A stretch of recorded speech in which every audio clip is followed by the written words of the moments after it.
Құрметті тыңдармандар, әңгімемізді бастамас бұрын арнамызға жазылып, бейнеге лайк басуды ұмытпаңыздар. Сонымен қатар, пікірге қай қаладан тыңдап отырғандарыңызды жазып кетсеңіздер, бізге өте қызық болады. Барлық пікірлеріңізді оқимыз және әрбір қолдауларыңызды бағалаймыз. Ал енді, жүрекке жететін әсерлі оқиғаны бірге тыңдайық. Мен сол түні жұмыстан әдеттегіден кеш қайттым. Қараша айының соңы еді. Аспанды қалың бұлт торлап, ұсақ жаңбыр сіркіреп тұрды. Көшеде адам аз, әркім жылы үйіне асығып кеткен. Ал мен болсам баяу жүріп келе жаттым. Өйткені мені ешкім күтіп отырған жоқ еді. Кейде жалғыздықтың салмағы иығына тас болып артылатыны бар ғой. Сол кеште де жүрегімнің түбінде бір мұң жатқан. Неге екенін өзінде түсіндіре алмаймын. Бәлкім, өмірімнің бос өтіп жатқанын сезген шығармын. Қаланың шет жағындағы тар көшемен келе жатқанда аяқ астынан бір дыбыс естілді. Алғашында мән бермедім. Желдің ызыңы шығар деп ойладым. Бірақ бірнеше қадам жасаған соң, әлгі дыбыс тағы естілді. Бұл жолы анық естілді. Әлсіз ғана жылаған сәбидің дауысы. Мен тоқтап қалдым. Жүрегім дүрсілдеп қоя берді. Жоқ, маған солай естілген шығар. Бірақ дәл сол сәтте әлгі дауыс тағы шықты. Әлсіз, дірілдеген, үміт сұрағандай. Мен жан-жағыма қарадым. Көше бос, қараңғы. Жаңбыр күшейіп келеді. Дауыс жол шетіндегі ескі аялдама жақтан естілетін сияқты. Қадамымды жылдамдаттым. Жақындаған сайын жылаған дауыс анық шыға бастады. Аялдаманың артында үлкен картон қорап тұр екен. Су болып біткен, жаңбыр астында қалған. Менің бойымды түсініксіз қорқыныш биледі. Қорапқа жақындадым. Жүрегім тарсылдап кетті. Қораптың ішінен тағы да жылаған дауыс шықты. Мен қораптың қақпағын ақырын аштым. Сол сәтте уақыт тоқтап қалғандай болды. Ішінде кішкентай сәби жатыр екен, жап-жас нәресте. Бет аузы қызарып кеткен. Үстіндегі жұқа көрпе су болып қалған. Кішкентай қолдары томып, дірілдеп жатыр. Сәби көзін әрең ашып маған қарады. Сол көзқарасты мен өмір бойы ұмытпаймын. Ол көздерде қорқыныш та, шарасыздық та, үнсіз көмек сұраған мұң да бар еді. Менің көзіме еріксіз жас келді. Құдайым-ай, сен мұнда қалай қалғансың? Сәби тағы жылады. Дауысы әлсіреп бара жатқандай. Мен дереу күртемді шешіп, оны орап алдым. Кішкентай денесі мұздап кетіпті. Оны құшағыма басқан сәтте жүрегім шым ете түсті. Кім ғана осындай періштені көшеге тастап кетуі мүмкін? Қандай ана бұған дәті бар екен? Мен жан-жағыма қайта қарадым. Біреу келіп қалар деп күттім, бірақ ешкім жоқ. Қараңғы көше ғана, жаңбыр ғана, және құшағымдағы шарасыз сәби ғана. Дәл сол кезде қораптың түбінен ақ қағазды байқап қалдым. Дірілдеген қолыммен алып барадым. Қағаз су тигеннен мұжылып қалыпты, бірақ бірнеше сөз анық көрінеді. Кешіріңіз, оны амен алып қаламыз. Бар болғаны осы. Ешқандай есім жоқ, ешқандай мекенжай жоқ, ешқандай түсініктеме жоқ, тек осы сөздер. Менің тамағыма өксік тығылды. Бұл хатты жазған адам қандай күйде болды екен? Неге баласын тастап кетті? Ол тірі ме өзі? Сұрақ көп еді. Бірақ қазір ең маңыздысы сәби болатын. Мен дереу жедел жәрдем шақырдым. Олар келгенше сәбиді құшағыма қысып отырдым. Кішкентай ғана алақаны саусағымды көнді. Сол сәтте жүрегімнің бір түкпірінде бұрын соңды болмаған сезім оянды. Түсіндіре алмаймын, бірақ әлгі сәби мені жібергісі келмегендей көрінді. Ал мен оны тастап кеткім келмеді. Бірнеше минуттан кейін жедел жәрдем келді. Дәрігерлер сәбиді қарап, бірден көлікке алып кірді. Мен де бірге отырдым. Сіз туысысыз ба? Деп сұрады дәрігер. Мен үнсіз қалдым. Шынында ол маған ешкім емес еді, бірақ неге екенін білмеймін. Сол сәтте жоқ, бірақ оны жалғыз қалдырмаймын дедім. Дәрігер маған таңырқай қарады. Ал менің көзім сәбиден айырылар емес. Өйткені жүрегім бір нәрсені сезген еді. Бұл кездесу жай кездейсоқтық емес. Мен ол кезде әлі білмейтінмін. Сол суық түнде тапқан кішкентай сәби менің бүкіл өмірімді түбегейлі өзгертетінін. Жедел жәрдем көлігі түн тыныштығын бұзып, ауруханаға қарай жүйткіп бара жатты. Мен сәбидің жанынан бір елі ажырамадым. Дәрігерлер оның дене қызуын өлшеп, жүрек соғысын тексеріп жатты. Бірі қолына кішкентай аппарат жалғаса, екіншісі көрпесін дұрыстап жапты. Тоңып қалған, бірақ әзірге жағдайы тұрақты, деді жас дәрігер. Мен терең дем алдым, бірақ көңілім тынышталмады. Көз алдымнан аялдаманың артындағы су болған қорап кетер емес. Құдай сақтап, мен дәл сол көшеден өтпегенде не болар еді? Осы ойдың өзі денемді түршіктірді. Ауруханаға жеткен соң дәрігерлер сәбиді бірден тексеру бөлмесіне алып кетті. Ал мен дәліздегі орындыққа отырып қалдым. Шаршағанымды енді сезгендеймін. Бірақ үйге қайту ойыма да келмеді. Бейтаныс сәби үшін жүрегімнің неге сонша алаңдап тұрғанын өзінде түсінбедім. 1 сағаттай уақыт өтті. Ақыры дәрігер шықты. Бала қауіптен аман, бірақ қатты тоңған. Біраз кешіккенде жағдайы қиындауы мүмкін еді. Мен көзімді жұмдым. Кеудемнен ауыр жүк түскендей болды. Қазір көре аламын ба? Әзірге болмайды, бірақ алаңдамаңыз. Мен басымды изедім. Дәл сол сәтте күртемнің қалтасындағы қағаз есіме түсті. Әлгі хат. Қораптың ішінен тапқан жалғыз белгі. Мен оны абайлап алып шықтым. Қағаз әлі дымқыл, бұрыштары жыртылып қалған. Жарыққа жақын барып қайта қарадым. Бұрын байқамаған бір нәрсені көрдім. Хаттың төменгі жағында тағы бірнеше сөз көмескі көрініп тұр екен. Мен көзімді сығырайтып оқуға тырыстым. Оның еш кінәсі жоқ. Жүрегім шым ете қалды. Бар болған осы. Бірақ осы бірнеше сөздің өзінде қаншама қайғы жатқандай еді. Оның еш кінәсі жоқ. Демек, әлгі хатты жазған адам өзін кінәлі сезінген. Бәлкім шарасыз қалған. Бәлкім өмірдің ауыр соққысына төтеп бере алмаған. Кім білсін. Бірақ бір нәрсе анық еді. Бұл сәби ешкімге керексіз болғандықтан емес, бір үлкен қасіреттің құрбаны болғандықтан тасталған сияқты. Сол түні үйге таң ата әрең қайттым, бірақ көз іле алмадым. Көз алдымнан кішкентай нәрестенің мұздаған қолы кетпеді. Ертеңіне жұмысқа да бармадым. Таңертең бірден ауруханаға қайта келдім. Мені көрген медбике таңырқап күлді. Туысыңыз ба? Мен бір сәт ойланып қалдым. Жоқ. Онда неге сонша алаңдап жүрсіз? Мен жауап бере алмадым. Өйткені өзім де білмедім. Кек жүрегім осында тартып тұрды. Бірнеше минуттан кейін маған сәбиді көруге рұқсат берді. Мен палатаға кіргенде ол ұйықтап жатыр екен. Кішкентай ғана, бейкүнә, періштедей. Жүзі кешегіге қарағанда ашылып қалыпты. Мен ақырын жақындадым. Сол сәтте сәби көзін ашты. Бірнеше секунд маған үнсіз қарады. Сосын кішкентай ерні жыбырлап, әлсіз ғана күлімсірегендей болды. Көзіме жас келді. Өзімде байқамай қолын ұстап қалдым. Ал ол саусағымды қайтадан қысып алды. Дәл кешегідей. Сол мезетте есік қағылып, ішке полиция қызметкері кірді. Сіз кеше баланы тапқан адамсыз ба? Иә, бізге бірнеше сұрақ қою керек. Мен дәлізге шықтым. Полиция қызметкері жазба дәптерін ашты. Баланы тапқан жерді толық айтып беріңіз. Мен бәрін егжей-тегжейлі түсіндірдім. Ол үнсіз тыңдап отырды. Соңында ауыр күрсінді. Өкінішке қарай, мұндай жағдайлар кездеседі. Анасын таба аласыздар ма? Әзірге ешқандай дерек жоқ. Бұл сөз жүрегіме ауыр тиді. Ешқандай дерек жоқ. Демек, сәби жалғыз. Мүлде жалғыз. Полиция қызметкері кетіп бара жатып тоқтады. Айтпақшы, қораптың ішіндегі заттарды қарап шықтық. Не таптыңыздар? Ерекше ештеңе жоқ сияқты, бірақ бір кішкентай тұмар табылды. Тұмар? Иә, арнайы қапшыққа салып қойдық. Менің жүрегім атқақтап кетті. Бәлкім, сол тұмар бұл баланың өткен өміріне апаратын жалғыз із шығар. Бәлкім, сол арқылы оның кім екенін білуге болатын шығар. Бірақ мен ол кезде әлгі кішкентай тұмардың алдағы уақытта қаншалықты үлкен құпияны ашатын білмедім. Тіпті оның менің өз тағдырыммен де байланысты болып шығатынын мүлде елестете алмадым.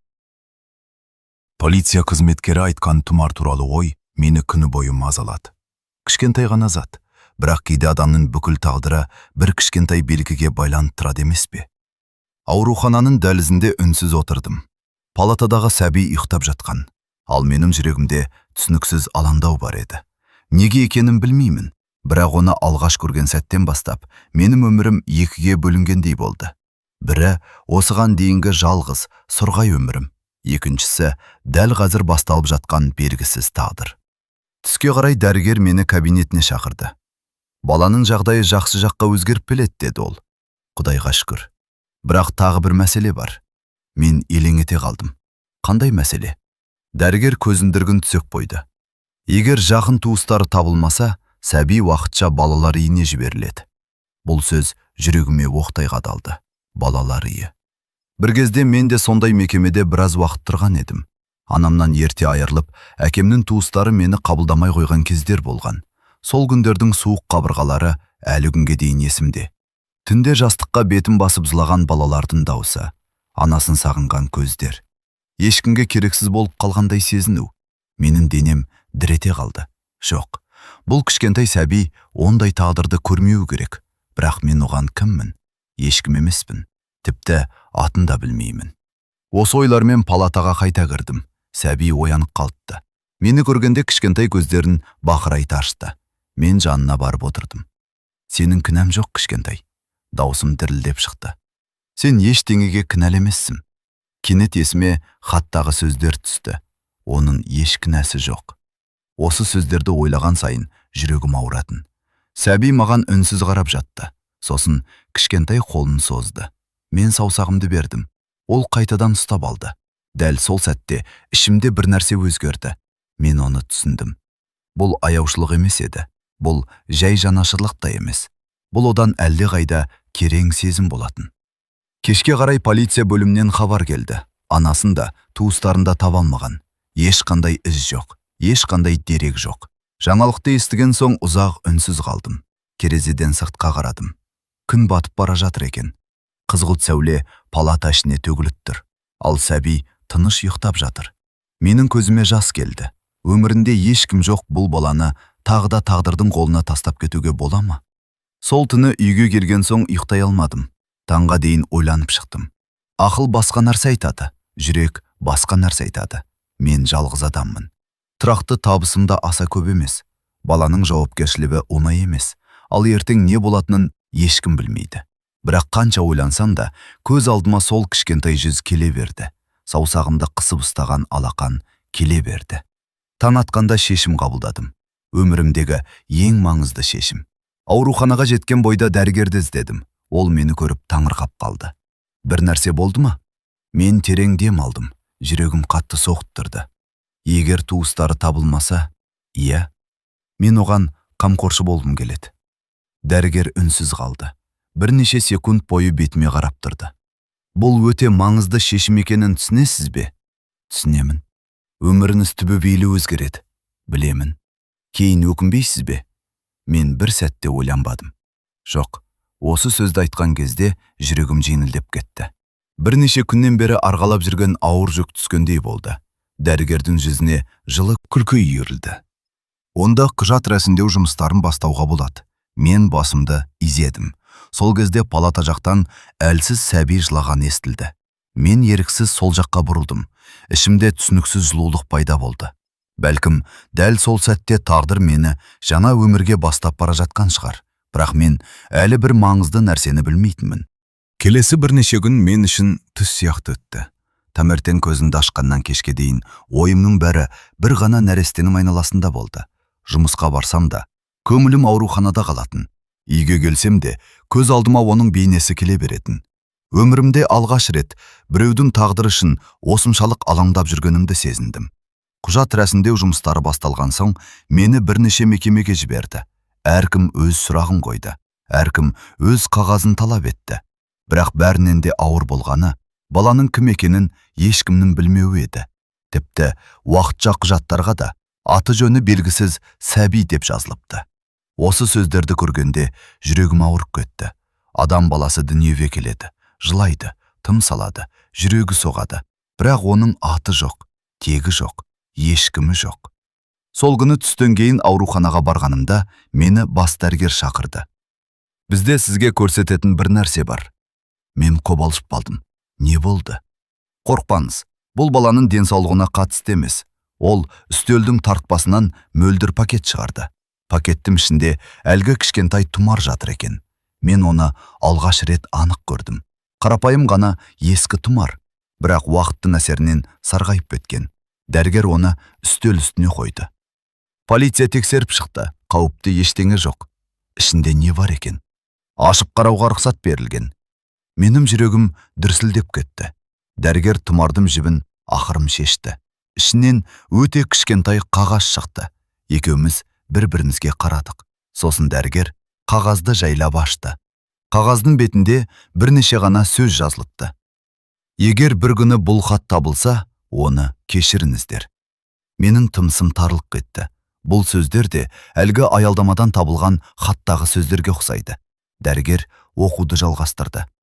Мен оны жақсы көремін, бірақ жанымды алып қалуға шамам жетпеді. Мен үнсіз қалдым. Кеудемді ауыр мұң қысып бара жатты. Қандай жағдай адамды өз баласынан бас тартуға мәжбүр етеді.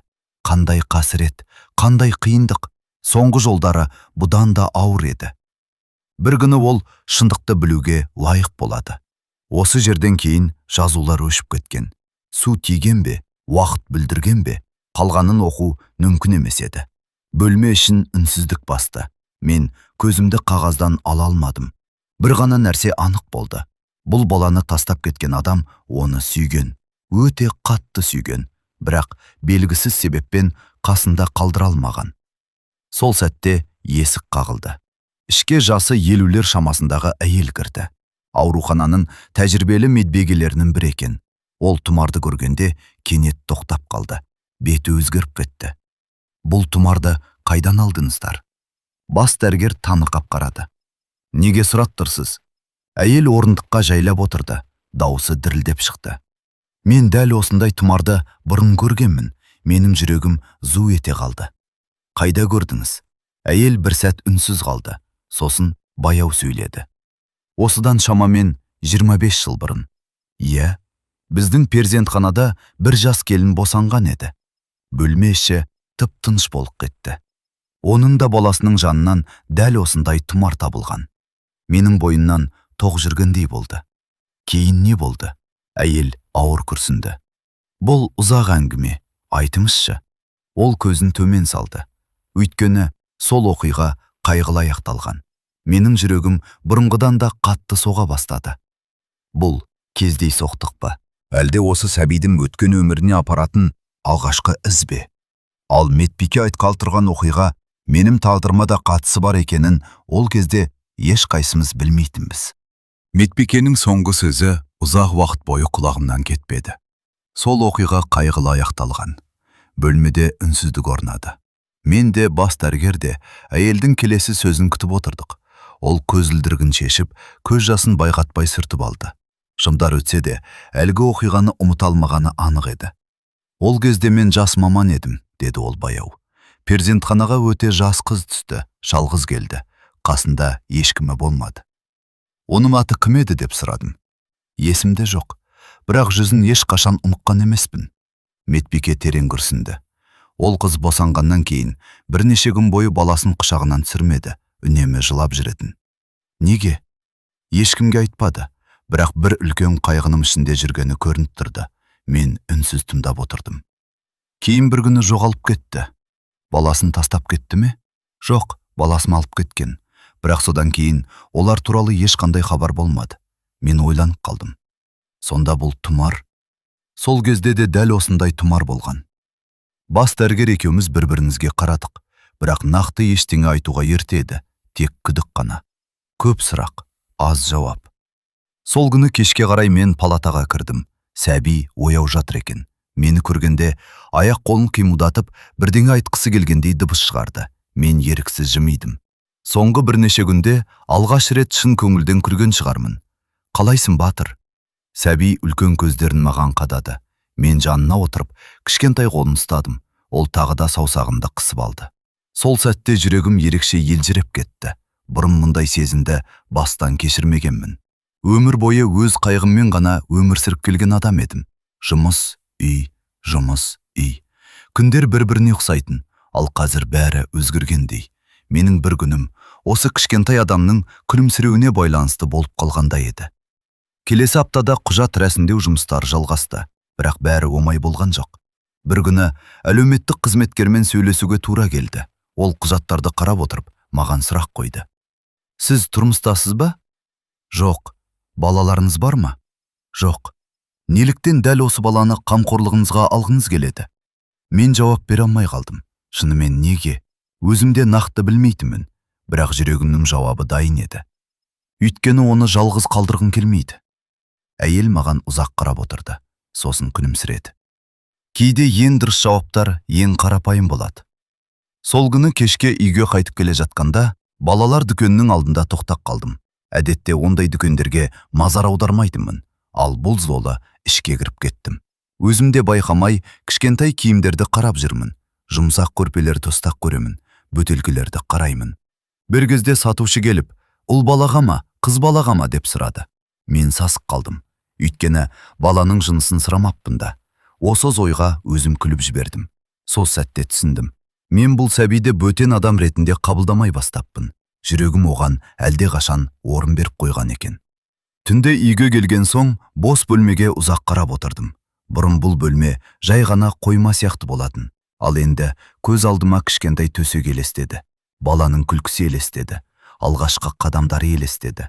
Сол кезде өз ойымнан өзім шошып кеттім. Мен шынымен болашақты елестетіп отырмын ба? Шынымен осы баланың өмірінде қалуын қалап отырмын ба? Жауап бірден келді. Иә.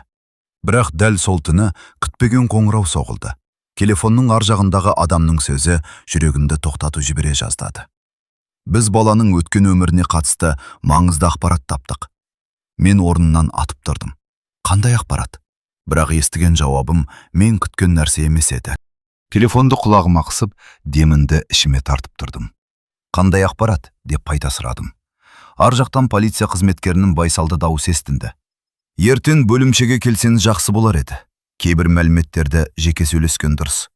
Сол сәтте жүрегім алайдылай болып бітті. Түн бойы көзіле алмадым.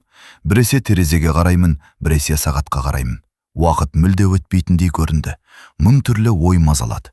Бәлкім баланың анасы табылған шығар, әлде туыстары шыққан шығар. Мүмкін біреу іздеп жүрген шығар. Осы сұрақтардың ешқайсысына жауап жоқ еді. Таң ата салысымен полиция бөлімшесіне бардым. Қызметкер мені кабинетке кіргізіп, қарсысына отырғызды. Үстел үстінде бірнеше құжат жатыр екен. Ол бір қағазды алып маған ұсынды. Біз тұмардағы жазуға байланысты ескі мұрағаттарды қарап шықтық. Мен үнсіз тыңдап отырдым. Толық сәйкестік табылған жоқ, бірақ ұқсас оқиға анықталды. Қандай оқиға? Қызметкер күрсінді. 25 жыл бұрын осы өмірде бір әйел із-түссіз жоғалып кеткен. Оның балаға қандай қатысы бар? Нақты білмейміз, бірақ оның жеке заттарының арасында дәл сондай тұмар болған. Жүрегім бір соғып, бір тоқтағандай болды. Ол әйел табылды ма? Жоқ.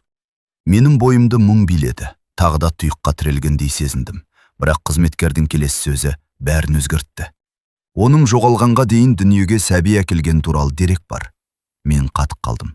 Не дейсіз? Бірақ баланың тағдыры белгісіз. Кабинет іші үнсіз қалды. Бұл жай сәйкестік пе? Әлде шынымен бір байланыс бар ма? Ешкім нақты айта алмады. Полиция бөлімшесінен шыққан соң бірден ауруханаға бардым. Сәби ұйықтап жатыр екен. Мен жанына отырып ұзақ қарадым. Соңғы күндері ол кәдімгідей ширақ қалған.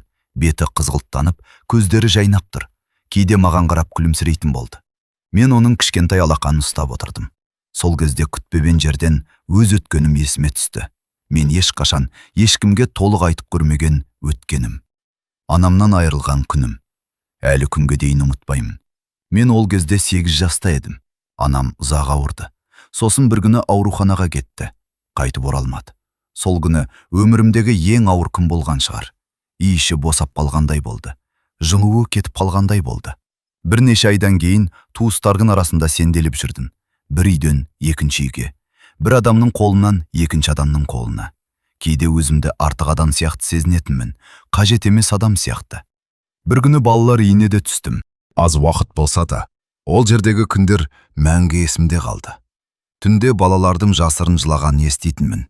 Біреуі анасын сағынатын, біреуі әкесін күтетін. Біреуі ешкім келмейтінін біліп жылайтын. Сол кезде мен өзіме уәде берген едім. Егер бір күні қолымнан келсе, ешбір баланың өзін жалғыз сезінуіне жол бермеуге тырысам деп. Жылдар өтті. Мен ол уәдені ұмытып кеткендей едім, бірақ дәл қазір осы палатада отырып бәрі қайта есіме түсті. Мүмкін сондықтан да бұл сәбиге жүрегім ерекше байланып қалған шығар. Өйткені мен оның жалғыздығын түсінетінмін.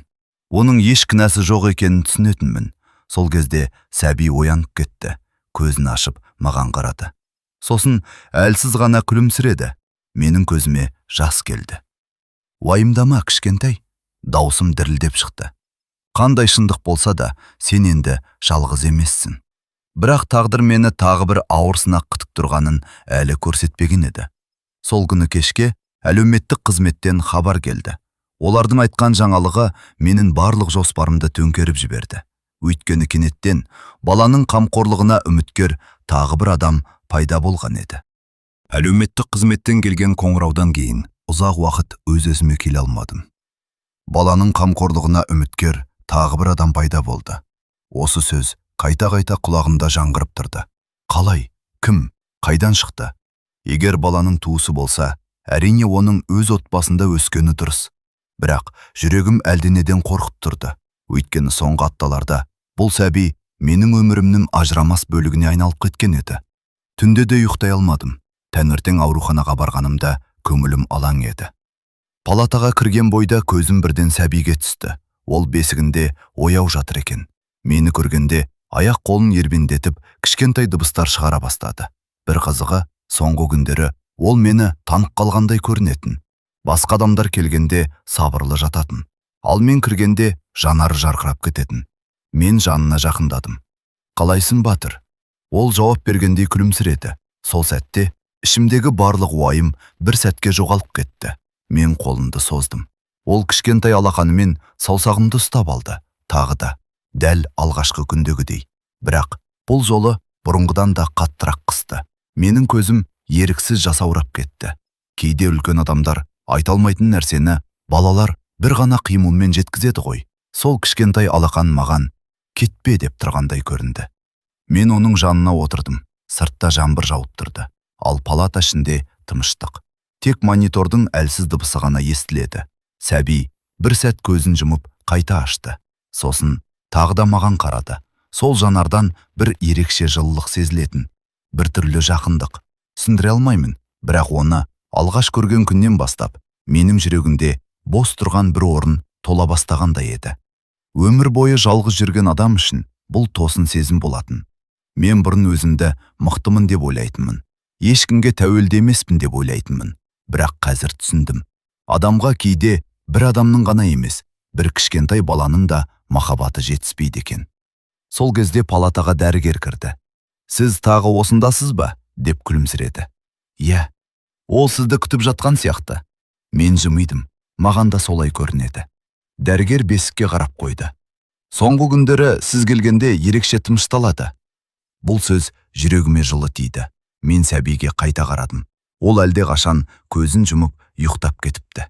Кішкентай ғана жүзі сондай бейбіт көрінді. Бірақ мен оның алдағы тағдыры қандай болатынын ойлаған сайын қорқа бастадым. Өйткені ертең не болатынын ешкім білмейтін еді. Түс ауа әлеуметтік қызметкер келді. Мен оны дәлізде күтіп алдым. Жүрегім мазасыз. Түннен бері ойымнан әлгі сөз кетпеген. Баланың қамқорлығына үміткер тағы бір адам пайда болды. Кеше айтқан адам кім деп сұрадым бірден. Әйел құжаттарын қолына ұстап тұр екен. Ол маған сабырлы көзқараспен қарады. Әзірге нақты ештеңе айта алмаймын. Неге? Кепсеру аяқталған жоқ. Мен ауыр күрсіндім. Ол шынымен туысы болуы мүмкін бе? Ондай мүмкіндік бар. Осы сөзді естігенде кеудемді біртүрлі ауыр сезім қысып кетті. Өзімді кінәлі сезіндім. Егер ол шынымен туысы болса, мен неге мұнша алаңдаймын? Бала өз жақындарының ортасында өскені дұрыс емес пе? Бірақ жүрек деген ақылға бағына бермейді екен. Соңғы апталарда бұл сәби мен үшін бөтен адам болмай қалған еді. Мен оны ойлап оянатынмын, оны ойлап ұйықтайтынмын. Кейде өзімді оның тағдыры үшін жауапты адамдай сезінетінмін. Әлеуметтік қызметкер кетіп қалған соң палатаға қайта кірдім. Сәби оянып қалыпты. Мені көргенде тағы да кішкентай қолдарын созды. Мен жанына барып отырдым. Сен де мен сияқты уайымдап жатырсың ба? Әрине, ол жауап бере алмайды. Бірақ менің дауысымды естігенде тынышталып қалды. Мен оның кішкентай алақанын ұстап отырдым. Бір кезде ойым алыстағы өткен күндерге кетіп қалды. Мен де бір кездері дәл осылай жалғыз қалған бала едім.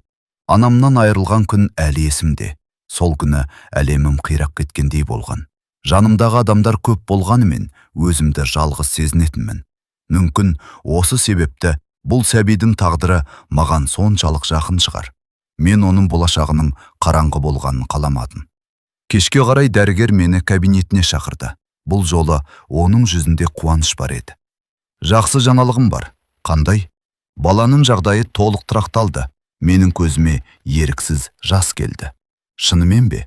Иә, бірнеше күннен кейін ауруханадан шығарамыз. Мен қуануым керек еді. Бірақ дәл сол сәтте тағы бір сұрақ жанымды мазалады. Ауруханадан шыққан соң ол қайда барады? Осы сұраққа жауап жоқ еді. Кеш батып бара жатқан, палатада жалғыз отырдым. Терезеден қызғылт сәуле түсіп тұр.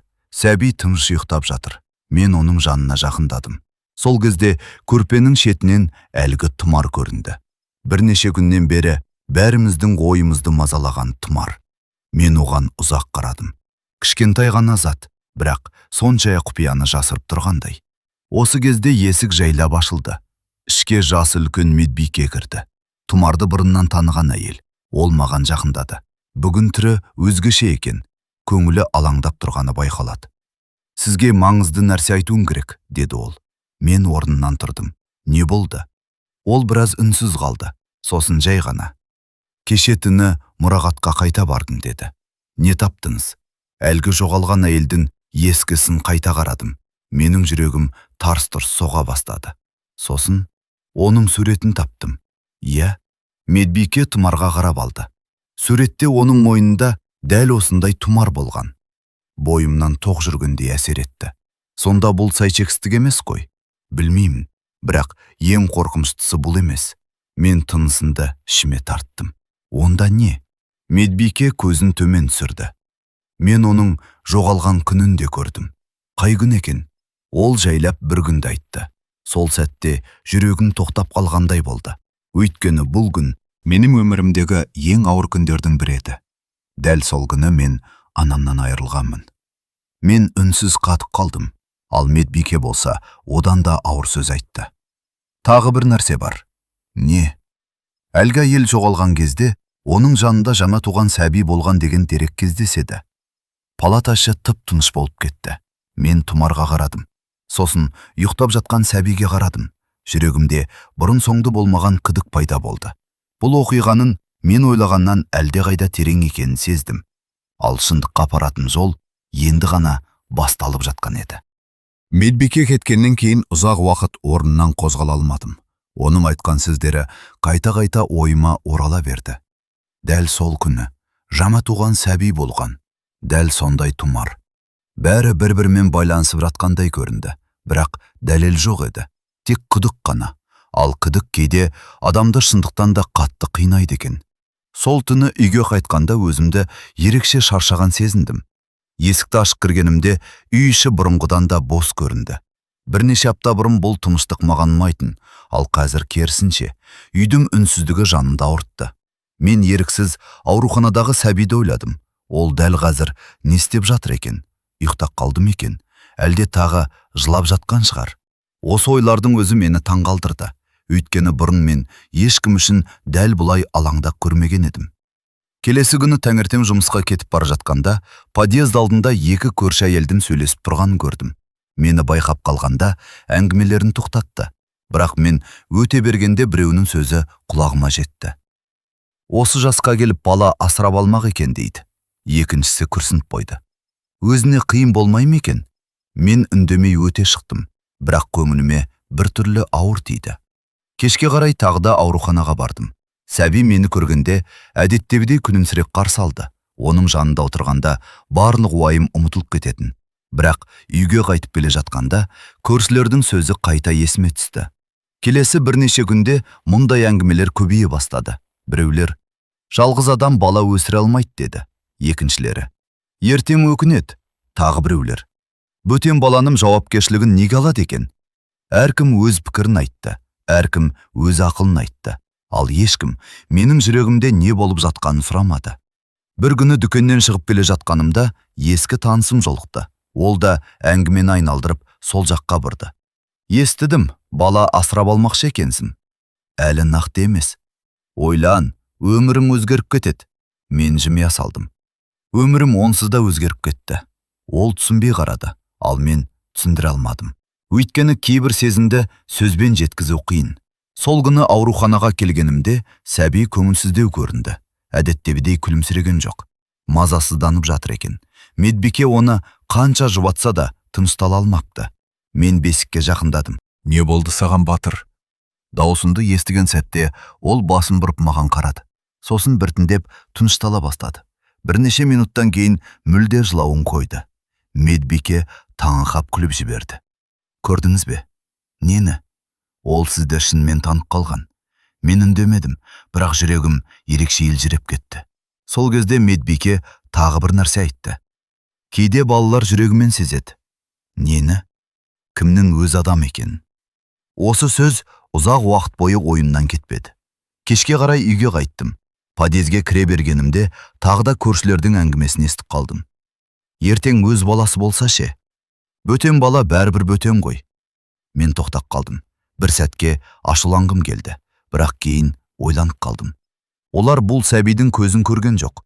Олар оның кішкентай алақанын ұстап көрген жоқ. Олар оның жалғыз қалғанын сезген жоқ. Сондықтан түсінбейді.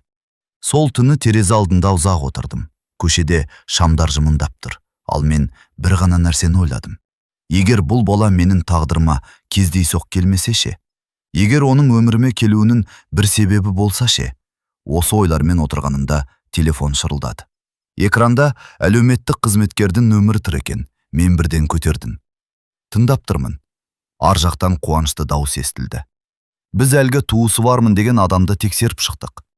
Менің жүрегім атқақтап кетті. Сонымен бірнеше секунд үнсіздік болды.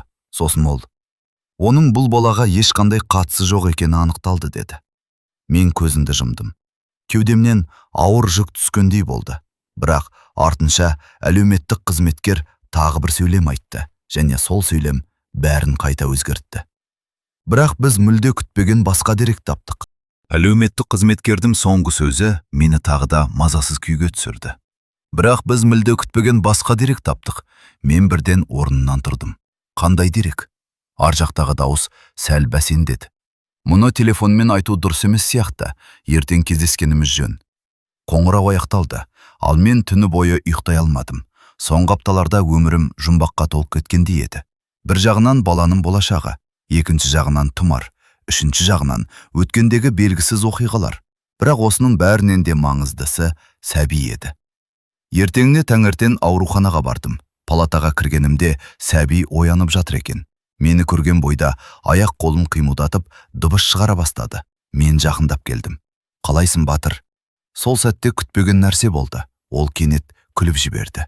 Бұрында жымиған кездері болған, бірақ бұл жолы нағыз күлкі еді. Шынайы, мөлдір, пәк. Кішкентай жүзі нұрланып кетті. Мен антам болып қалдым. Сосын өзім де күліп жібердім. Көзіме жас келді.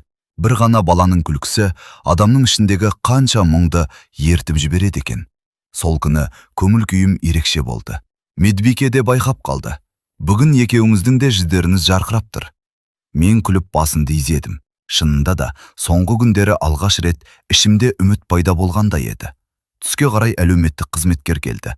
Біз аурухананың тыныш бөлмесіне кірдік. Ол папкасын ашып бірнеше құжат шығарды. Біз мұрағаттарды қайта қарадық. Мен үнсіз тыңдап отырдым. Әлгі тұмарға байланысты тағы бір дерек табылды. Жүрегім дүрсілдеп кетті. Қандай дерек? Осыдан көп жыл бұрын дәл сондай тұмар тағы бір баланың жанынан табылған. Мен таңырқап қалдым. Тағы бір баланың? Иә. Ол бала кім болған? Әйел басын шайқады. Өкінішке қарай, құжаттардың бір бөлігі жоғалған. Бірақ бір нәрсе анық. Бұл тұмар кездейсоқ зат емес. Бір әулетке немесе белгілі бір оқиғаға қатысы болуы мүмкін. Мен ойланып қалдым. Барлық жіп бір жерге барып түйісетіндей көрінеді. Бірақ қай жерге екенін ешкім білмейді. Кездесу аяқталған соң бірден палатаға қайттым. Сәби ұйықтап қалыпты. Мен оның жанында үнсіз отырдым. Кішкентай кеудесі бір қалыпты көтеріліп түсіп жатыр. Сол сәтте бір нәрсені анық түсіндім. Қандай құпия ашылса да, қандай шындық белгілі болса да, Мен бұл баладан сырт айнала алмаймын. Өйткені ол менің өміріме әлде қашан кіріп кеткен еді. Бір кезде сәби көзін ашты, маған қарады, сосын тағы да күлімсіреді. Бұл жолы күлкісі бұрынғыдан да жарқын еді. Мен оның кішкентай қолын ұстап, «Білесің бе, сен менің өмірімді өзгертіп жатырсың» дедім. Әрине, ол түсінбейді. Бірақ дәл сол сәтте жүрегімде ерекше тыныштық орнады. Алайда бұл тыныштық ұзаққа созылмады. Себебі сол күні кешке полиция бөлімінен күтпеген хабар келді. Олар тұмарға қатысты жаңа мәлімет тапқан екен. Және бұл мәлімет менің өткен өміріммен байланысты болуы мүмкін еді. Сол күні кешке полиция бөлімінен хабар келгенде, жүрегім тағы да мазасыздана бастады. Соңғы уақытта әр қоңырау жаңа құпия алып келетін болды. «Ертеңін бөлімшеге келе аласыз ба?» деді қызметкер. «Бірдеңе анықталды ма?» «Иә, бірақ толық емес». Осы жауаптан кейін түні бойы көзіле алмадым. Таңертең ерте полиция бөлімшесіне бардым. Қызметкер мені кабинетке кіргізіп, алдыма бірнеше ескі құжат қойды. Қағаздардың сарғайғанына қарап, олардың өте ескі екенін аңғардым. «Біз жоғалған әйел туралы деректерді қайта қарадық» деді ол. «Не таптыңыздар?» Қызметкер бір суретті алдыма жылжытты. Суретте жас әйел тұр екен. Жүзі мұңды, бірақ жанарында бір жылылық бар. Ең қызығы, оның мойнында әлгі тұмарға қатты ұқсайтын бұйым тұрды. Менің жүрегім зу ете қалды. Бұл сол әйел ме? Иә.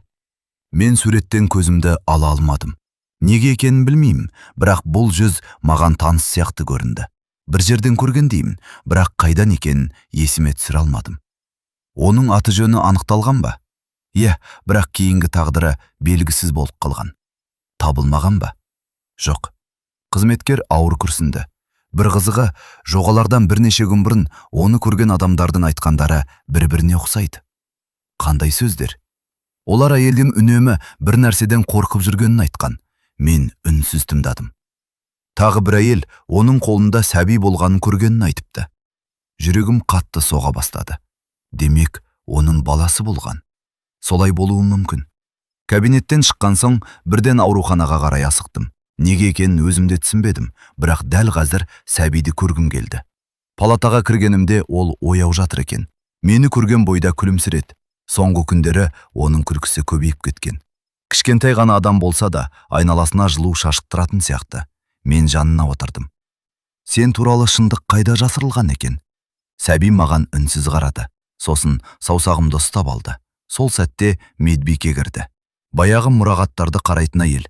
Бүгін оның түрі ерекше қобалжулы еді. «Сізге тағы бір нәрсе айтуым керек» деді ол. Мен орнымнан тұрдым. Не болды?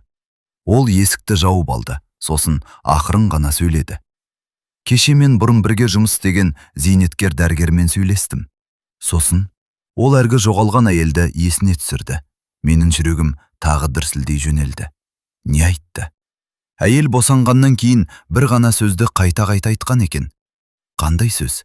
Медбике маған тесіле қарады. «Баламды аман сақтаңдар» деп жылапты. Менің тамағыма өксік тығылды. Көз алдыма аялдаманың артындағы су болған қорап елестеді. Қасындағы хат. «Оны аман алып қалыңыз». Сөздер бір-біріне тым ұқсас еді. Медбике де соны ойлаған сияқты. «Мүмкін бұл жай сәйкестік шығар» деді ол.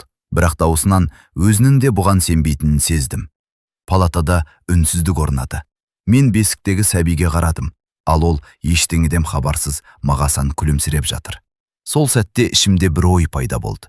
Мүмкін біз бұл баланың анасын өлді деп ойлап жүрген шығармыз. Ал шын мәнінде ол әлі тірі болуы мүмкін бе? Дәл осы сұрақ алдағы күндері бәріміздің өмірімізді өзгертіп жіберетінін мен ол кезде білмеген едім. Ол әлі тірі болуы мүмкін бе? Осы сұрақ бірнеше күн бойы менің ойымнан кетпеді. Бірақ қанша іздегенімізбен әлгі жоғалған әйел туралы жаңа дерек табылмады. Ал өмір болса, өз ағысымен жалғасып жатты. Сәбиді ауруханадан шығаратын күнде жақындап қалды. Бір қарағанда бұл қуанышты жаңалық еді. Бірақ мен үшін бәрі оңай болған жоқ. Өйткені дәл сол күндері жұмысымда қиындықтар басталды. Компанияда қысқарту жүріп жатқанын бұрыннан естігенмін. Бірақ оның маған да әсер ететінін ойламаппын. Бір күні басшылық мені кабинетке шақырды. Жүрегім бірден бір нәрсені сезді. Кабинетке кірген бойда олардың жүзінен бәрін түсіндім.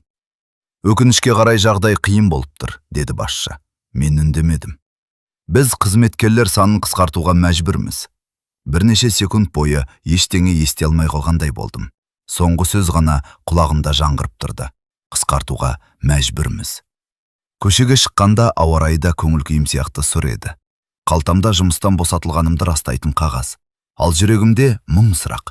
Енді не болады? Баланың құжаттарын қалай рәсімдеймін? Оны қалай асыраймын? Өзімді қалай асыраймын? Сол күні ауруханаға баруға да ұялдым. Бірақ кешке қарай бәрібір бардым. Палатаға кіргенде сәби мені көріп күлімсіреп жіберді. Сол күлкі жүрегімдегі ауырлықтың біразын жеңілдеткендей болды. Мен оны құшағыма алдым. Алғаш рет. Кішкентай денесі сондай жылы екен. Ол басын кеудеме қойып тынышталып қалды. Мен көзімді жұмдым.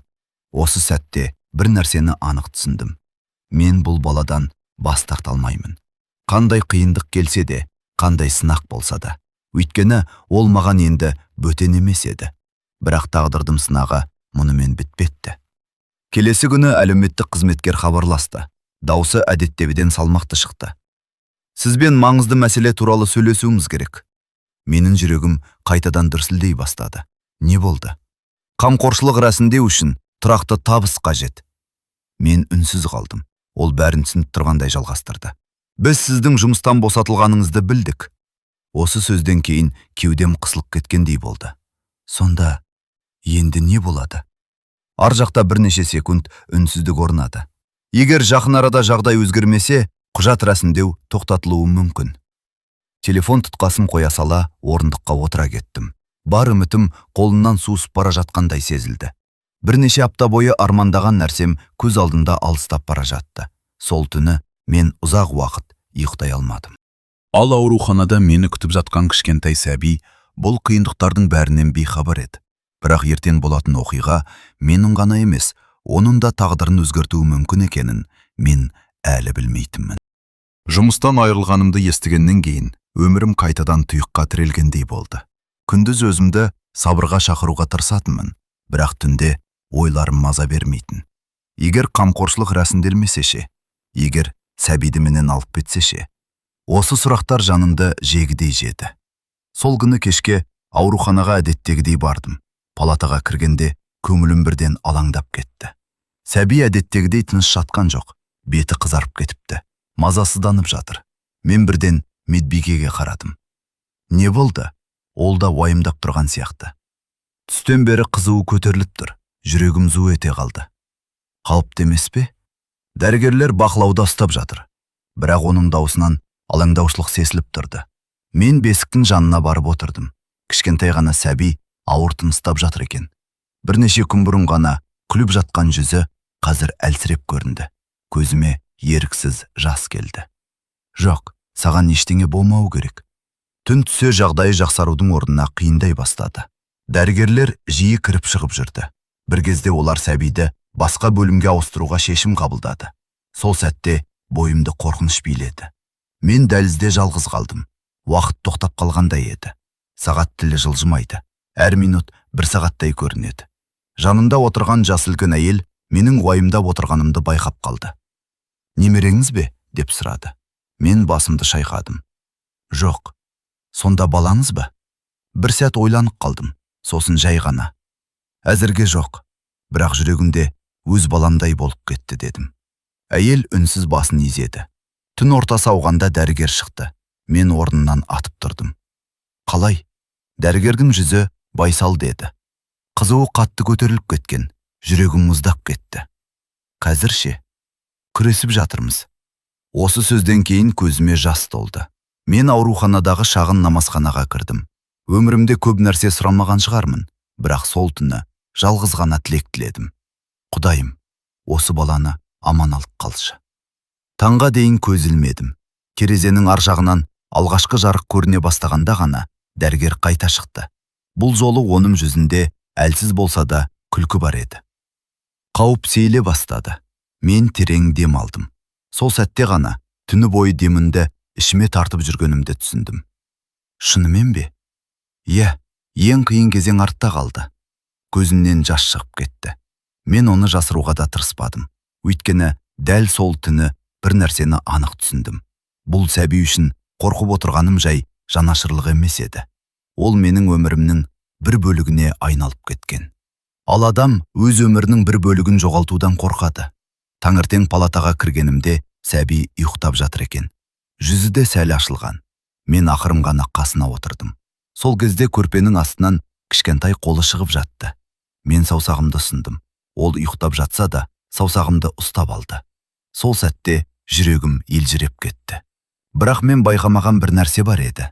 Түнде дәрігерлер оның киімдерін ауыстырған кезде тұмардың ішінен бұрын ешкім көрмеген кішкентай қағаз табылған екен. Ал ол қағаздағы бірнеше сөз көптен бері ізделіп жүрген шындыққа алғашқы нақты жол болатын. Тұмардың ішінен табылған кішкентай қағаз туралы ой мені күні бойы мазалады. Егер мен оралмасам, баламды жақсы адамдарға тапсырдым деп үміттенемін. Осы сөздерді жазған адамның қандай күйде болғанын елестетудің өзі ауыр еді. Сол күні ауруханаға ертерек келдім. Палатаға кіргенімде сәби ояу жатыр екен. Кеше ғана қызуы көтеріліп, дәрігерлерді әбігерге салған бала бүгін кәдімгідей сергек көрінді. Мені көргенде күлімсіреп, кішкентай қолдарын созды. Мен оны абайлап құшағыма алдым. Сол сәтте жүрегіме ерекше тыныштық орнады. Соңғы күндері қанша уайымдасам да, осы баланың жанында отырғанда бәрі ұмытылып кететін. Бір кезде медбике кіріп келді. Ол бізге қарап жымиып қойды. Бүгін көңіл күйі жақсы екен? Иә, дедім мен. Кеше қатты қорқытты. Медбике күрсініп қойды. Кейде кішкентай балалардың өзі үлкен адамдарға өмірдің қадірін үйретеді. Мен үнсіз басымды изедім. Өйткені бұл сөздің рас екенін түсінетінмін. Бірнеше апта бұрын өмірім бір қалыпты өтіп жатқан. Жұмыс пен үйдің арасында жүрген қарапайым адам едім. Ал қазір әр таңды осы сәби үшін аламдап қарсы аламын. Кешке қарай әлеуметтік қызметкер хабарласты. Дауысы сабырлы болғанмен, маңызды әңгіме күтіп тұрғаны сезілді. Ертең құжаттарға қатысты комиссия болады. Менің жүрегім тарс ете қалды. Сонда шешім қабылдана ма? Әзірге толық емес, бірақ алғашқы қорытынды жасалады. Телефонды қойған соң ұзақ уақыт үнсіз отырдым. Қорқыныш қайта оралды. Жұмыстан айырылғаным жағдайды қиындатып жіберген еді. Егер комиссия теріс шешім шығарса ше? Егер сәбиді менен алыстатса ше? Осы ойлардан кейін көзіме жас келді. Мен өзімде байқамай, осы балаға қатты бауыр басып қалыппын. Түнде ұйықтай алмай, аурухана дәлізімен біраз жүрдім. Сол кезде бас дәрігерді кездестірдім. Ол менің көңілсіз жүргенімді байқап қалды. Бір нәрсе мазалап жүр ме? Мен бәрін айтып бердім. Жұмыстан айырылғанымды да, комиссиядан қорқатынымды да жасырмадым. Дәрігер біраз үнсіз тұрды. Сосын иығыма қолын қойды. Кейде құжаттан бұрын адамның жүрегі маңызды болады. Бірақ заң жүрекке қарамайды ғой. Дұрыс. Бірақ бұл балаға сіздің қаншалықты қамқор екеніңізді бәрі көріп отыр. Оның сөздері маған аз да болса күш берді. Сол түні палатаға қайта кірдім. Сәби ұйықтап жатыр екен. Мен қасына отырып, кішкентай алақанын ұстап алдым. Ол ұйықтап жатса да, саусағымды қысып қойды. Сол сәтте көзінен жас шығып кетті. Бұл мұңның жасы емес еді. Бұл үміттің де, қорқыныштың да, сағыныштың да жасы еді. Мен ақырын ғана, не болса да, сені жалғыз қалдырмаймын дедім. Дәл сол кезде есік қағылды. Палатаға полиция қызметкері кірді. Оның жүзінен бір маңызды жаңалық алып келгені байқалып тұрды. Біз жоғалған әйел туралы жаңа дерек таптық, деді ол. Мен орнымнан атып тұрдым. Қандай дерек? Қызметкер қолындағы папканы ашты. Ал оның келесі сөзі мені есеңгіретіп жіберді. Бірнеше күн бұрын әлгі әйелге ұқсайтын адамды көрген куәгер табылды. Полиция қызметкерінің сөзі мені есеңгіретіп жіберді. Бірнеше күн бұрын әлгі әйелге ұқсайтын адамды көрген куәгер табылды. Бір сәтке тыңсым тарылып қалғандай болды. Қалай сонда, дедім сенбей. Біз де нақты айта алмаймыз. Бірақ куәгердің айтуынша, ол әйел осы қалада болған. Ол тірі болуы мүмкін бе? Қызметкер иығын көтерді. Әзірге бұл тек болжам ғана. Ол кеткеннен кейін ұзақ уақыт ойға баттым. Егер баланың анасы шынымен тірі болса ше? Осы жылдардың бәрінде қайда жүрді? Неге баласын іздемеді? Әлде іздеді ме? Жауабы жоқ сұрақтар тағы көбейді. Бірақ мені одан да жақын мәселе күтіп тұрған еді. Ертең комиссия өтеді. Ертең баланың тағдырына қатысты алғашқы шешім қабылданады. Сол түні көзіле алмадым. Таңертең комиссияға бардым. Кішкентай кабинет. Үстел басында бірнеше адам отыр. Қолдарында менің құжаттарым. Жүрегім қатты соғып тұрды. Сұрақтар басталды. Тұрақты жұмысыңыз жоқ па? Қазір жоқ. Жақын туыстарымыз көмектесе ала ма? Өкінішке қарай жоқ. Баланы асырауға қалай дайындаласыз? Мен барынша шынайы жауап бердім. Ақша туралы емес, жүрегімдегі сезімді айттым. Бірақ кабинеттен шыққан кезде өзімді жеңілген адамдай сезіндім. Өйткені олардың жүзінен күмәнді байқадым. Кешке қарай ауруханаға келдім. Палатаға кірген бойда сәби маған қарап күлімсіреді. Сол күлкі ғана маған күш беретін сияқты. Мен оны қолыма алып отырдым. Бір кезде телефон шырылдады. Бейтаныс нөмір. Тыңдап тұрмын. Сәлеметсіз бе? Бұл сіз бе? Дауысты танымадым. Иә. Мен сіздің жұмыстан қысқарғаныңызды естідім. Кешіріңіз, сіз кімсіз? Ар жақтағы адам Дорылгүл. Мені есіңізге түсірмеуіңіз мүмкін.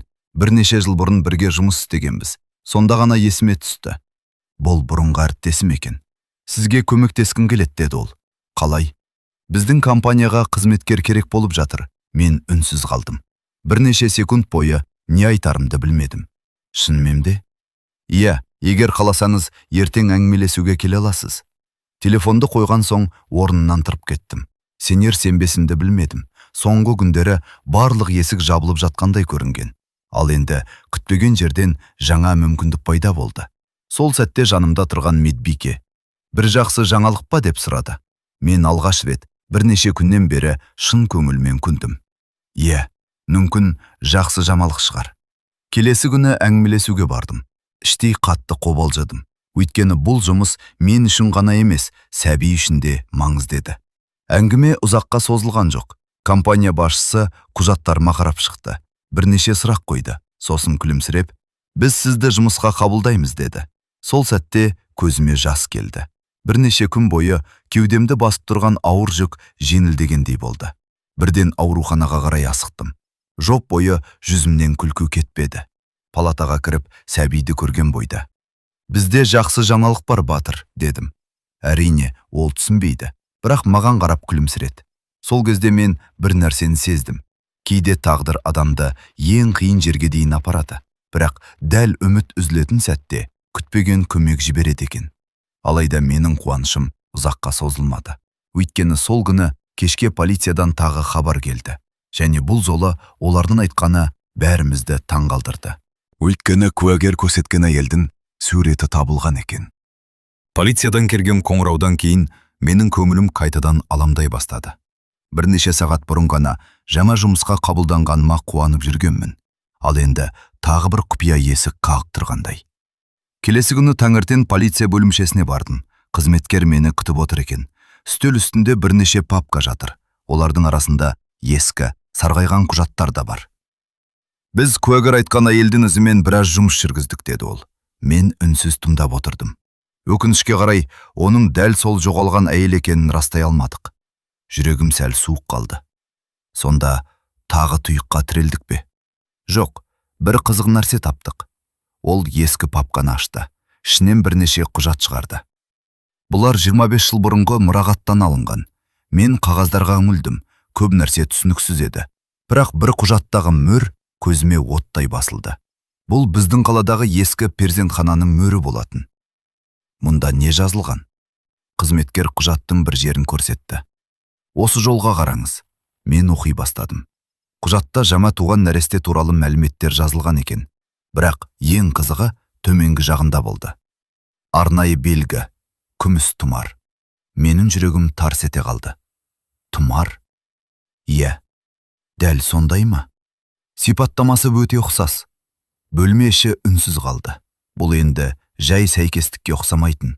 Қызметкер тағы бір қағазды алды. Бірақ мұнымен бітпейді. Менің жүрегім одан сайын дүрсілдей түсті. Тағы не бар? Сол күні дүниеге келген балалардың тізімі сақталған. Ол маған тізімді ұсынды. Көзім жүгіріп өтті. Бірнеше есім, бірнеше отбасы, бірнеше тағдыр. Бірақ бір жолдың тұсы өшіп қалған екен. Кек бірнеше әріп қана көрінеді. Бұл неге өшіп кеткен? Білмейміз. Қасағана жасалған болуы мүмкін бе? Қызметкер ауыр күрсінді. Дәл қазір ештеңені жоққа шығара алмаймыз. Менің бойымды түсініксіз сезім биледі. Біреу бір нәрсені жасырып кеткендей. біреу шындықтың ізін өшіруге тырысқандай. Сол күні ауруханаға келгенде көңілім ауыр еді. Палатаға кіргенімде сәби ұйықтап жатыр екен. Мен жанына отырып ұзақ қарадым. Кішкентай ғана адам, ал оның айналасында қанша құпия жиналып қалған. Бір кезде көзім бесіктің жанындағы тұмарға түсті. Соңғы апталарда бұл тұмар біздің өміріміздің бір бөлігіне айналғандай. Мен оны қолыма алдым. Сол сәтте тұмардың ішкі жағында бұрын байқамаған кішкентай сызатты көрдім. Ал сызаттың арасында өте ұсақ таңба бар екен. Әрең көрінеді. Бірақ бұл жай өрнек емес сияқты. Мен бірден медбикені шақырдым. Ол да қарап шықты. Бұл әріпке ұқсайды. Қай әріпке? Білмеймін, бірақ әдейі салынған белгі сияқты. Менің жүрегім тағы да атқақтай бастады. Бәлкім бұл жай әшекей емес шығар. Бәлкім бұл біреуді табуға арналған белгі шығар.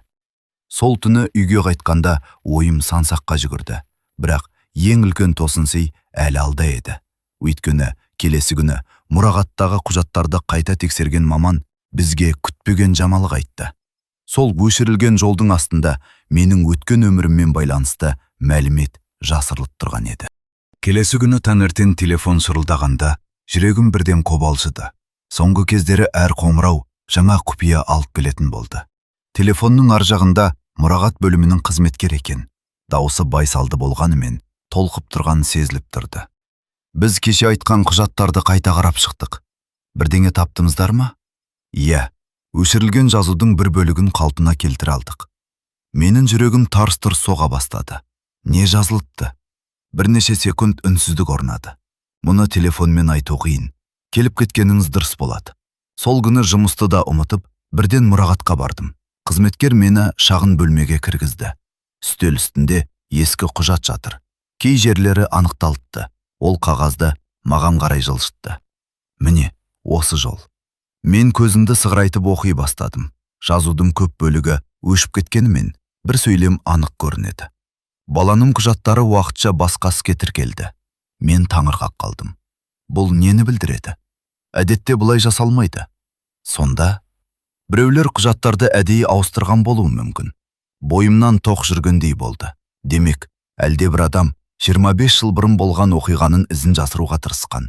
Бірақ не үшін? Қандай шындықты жасыру үшін? Жауап тағы жоқ. Ауруханаға келгенімде ойым сансаққа бөлініп кеткен еді. Палатаға кіргенде сәби әдеттегідей мені көріп қуанып қалды. Соңғы айларда ол кәдімгідей өсіп кеткен, беті толысып, жанар жайнап тұр. Медбике күліп қарсы алды. Бүгін ерекше күн. Неге? Өзіміз көресіз. Мен ештеңе түсінбей бесікке жақындадым. Сәби төсектің шетіне сүйеніп тұр екен. Мені көрген соң екі қолын созды. Әдеттегідей көтеріп алайын деп еңкейгенімде медбике тоқтатты. Асықпаңыз. Не болды? Қараңыз. Сәби кішкентай аяқтарын нық басып тұрды. Сосын бір аяғын алға жылжытты. Артынша екіншісін. Мен дем алуды да ұмытып қалғандай болдым. Тағы бір қадам. Тағы бір. Сосын ол кепетеңдігін жоғалтып, менің құшағыма құлап түсті. Палата іші күлкіге толды. Ал менің көзіме жас келді. Құттықтаймын, деді медбике. Алғашқы қадамы. Мен сәбиді құшағыма қысып алдым. Өмірімде талай қуанышты күн болған шығар.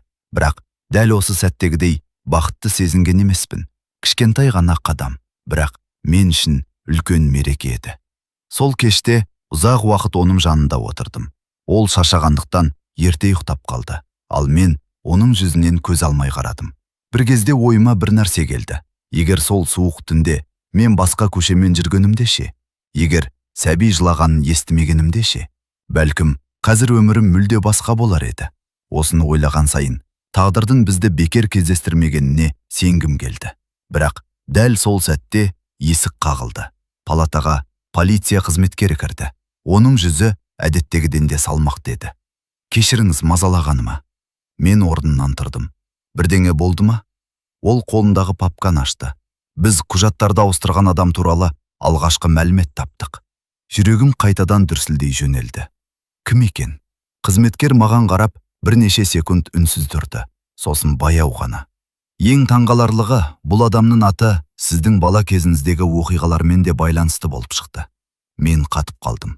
Өйткені шындық біз ойлағаннан әлде қайда жақын тұрған еді. Полиция қызметкерінің соңғы сөзі мені есеңгіретіп бастады. Бұл адамның аты сіздің бала кезіңіздегі оқиғалармен де байланысты болып шықты. Мен бірнеше секунд үнсіз қалдым. Қалай сонда? Қызметкер папкадағы құжаттарды ақтарып шықты. Біз әлі бәрін нақты анықтаған жоқпыз, бірақ құжаттарды ауыстыруға қатысы болуы мүмкін адамның аты. Бұрын сіз тұрған балалар үйінің құжаттарында кездеседі. Жүрегім зу ете қалды.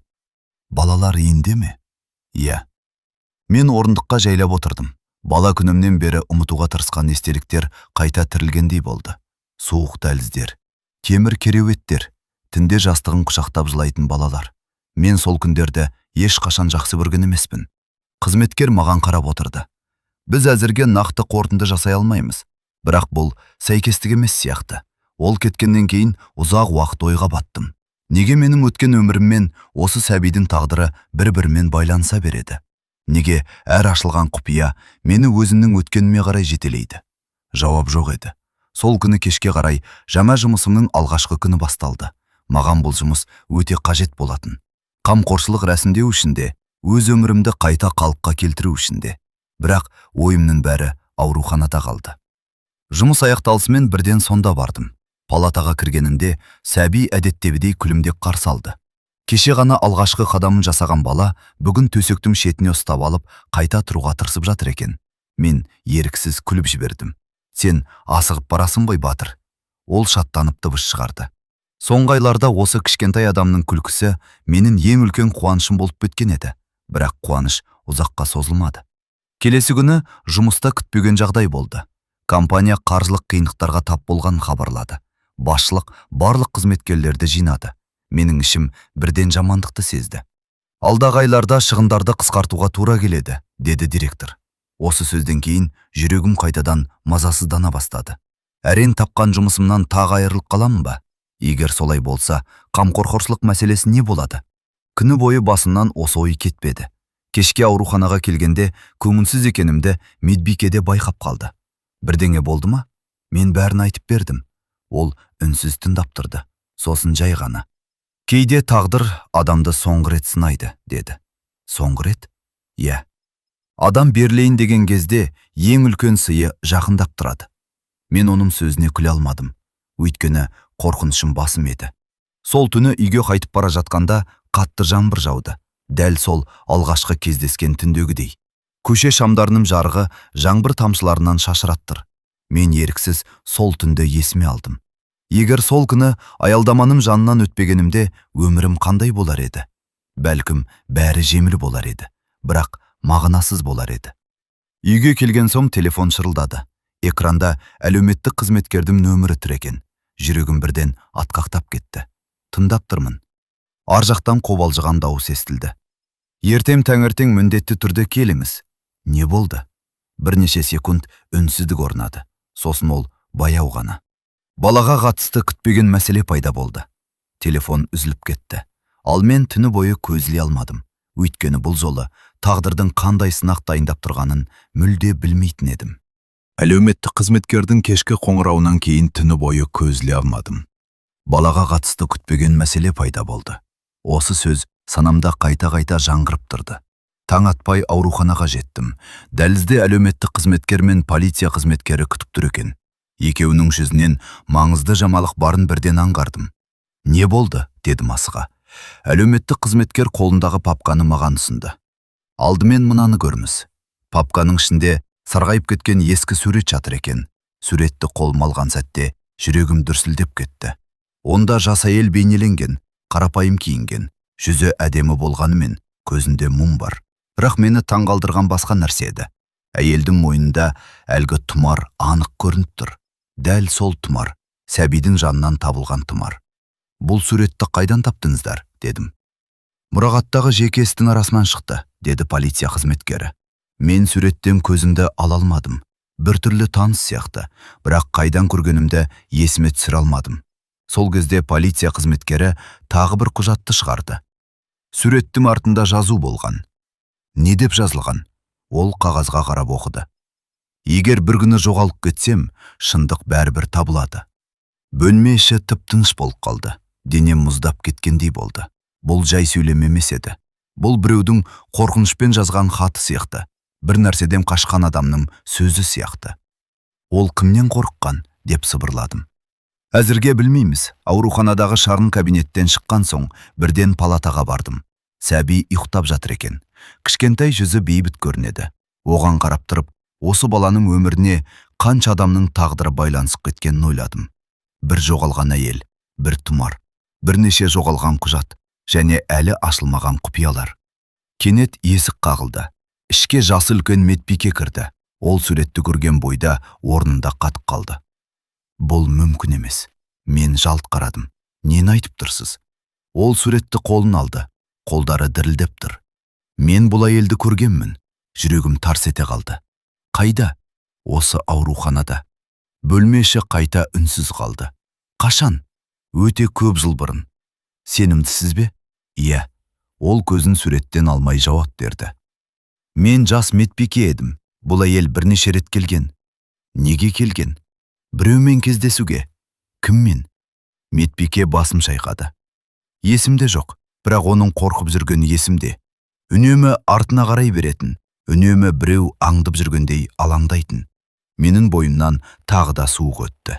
Демек, куәгерлердің айтқаны рас болуы мүмкін. Әлгі әйел шынымен біреуден жасырынған. Сол кезде медбике кенет тағы бір нәрсені есіне түсіргендей болды. Тоқтаңыз, не болды? Ол бір күні қолында нәрестемен келген. Менің жүрегім атқақтап кетті. Нәрестемен бе? Иә. Ол ма, қыз ба? Білмеймін, бірақ сәби өте кішкентай еді. Бөлме іші тағы тынышталып қалды. Мен бесіктегі балаға қарадым. Сосын суреттегі әйелге қарадым. Жүрегімде түсініксіз сезім пылайде болды. Бұл оқиғаның шешімі жақындап келе жатқандай. Бірақ дәл сол сәтте полиция қызметкері тағы бір жаңалық айтты. Біз суреттегі әйелдің соңғы рет қайда көрінгенін анықтадық. Қайда? Ол маған тік қарап тұрды. Ең таңғаларлығы, ол сіз тұрған балалар үйінің маңында болған. Мен орнымнан атып тұрдым. Өйткені енді бұл оқиға Тек сәбиге ғана емес, менің өткен өміріме де тікелей қатысты болып бара жатқан еді. Полиция қызметкерінің соңғы сөзі мені қатты толқытты. Ол сіз тұрған балалар үйінің маңында болған. Бірнеше секунд бойы не айтарымды білмей қалдым. Жүрегім қатты соғып тұр. Соңғы күндері ашылған әрбір құпия мені өз өткен өміріме жақындата берді. Бірақ дәл бұлай болады деп ойламағанмын. Бұған сенімдісіздер ме? Деп сұрадым ақыры. Иә, деді полиция қызметкері. Біз бірнеше ескі куәгермен сөйлестік. Олар не айтты? Әйел балалар үйінің айналасында бірнеше рет көрінген. Неге? Мұны ешкім білмейді. Осы жауаптан кейін ойым сансаққа жүгірді. Мүмкін ол біреуді іздеген шығар. Мүмкін біреуді бақылаған шығар. Әлде... Бірақ бұл ойлардың еш қайсысын дәлелдей алмайтын едім. Сол күні кешке мен балалар үйіне баруға шешім қабылдадым. Көп жылдан бері ол жерге аяқ баспаған едім. Қақпа алдына келгенде жүрегім шымырлап кетті. Ескі ғимарат әлі тұр. Тек уақыт оның қабырғаларын ескіртіп жіберген. Кезінде мен ойнап жүрген аула қазір тым кішкентай көрінеді. Ал бала күнінде ол маған тұтас әлем сияқты еді. Ішке кіргенінде қазіргі меңгеруші қарсы алды. Мен келген мақсатымды түсіндірдім. Ол мұрағат бөлмесіне ертіп барды. Шаң басқан сөрелер, сарғайған папкалар, ұмыт қалған тағдырлар. Бірнеше сағат бойы құжаттарды ақтардық, бірақ ештеңе таппадық. Үмітім үзіле бастаған кезде меңгеруші кенет бір ескі қорапты алып шықты. Мынаны бұрын ешкім қарамаған сияқты. Қораптың ішінен суреттер шықты. Мерекелік шаралар, топтық фотолар, балалардың суреттері. Мен оларды жай ғана қарап отырдым. Кенет бір суреттен көзім тоқтап қалды. Жүрегім бір сәтке тоқтап қалғандай болды. Суреттің артқы жағында балалар ойнап жүр. Ал алыста ағаштардың арасында бір әйел тұр. Басқаларға назар аудармай балаларға қарап тұр. Беті анық көрінбейді, бірақ мойнындағы тұмар анық байқалады. Дәл сол тұмар. Қолым дірілдеп кетті. Мына әйелді көрдіңіз бе? Меңгеруші суретке үңілді. Жоқ.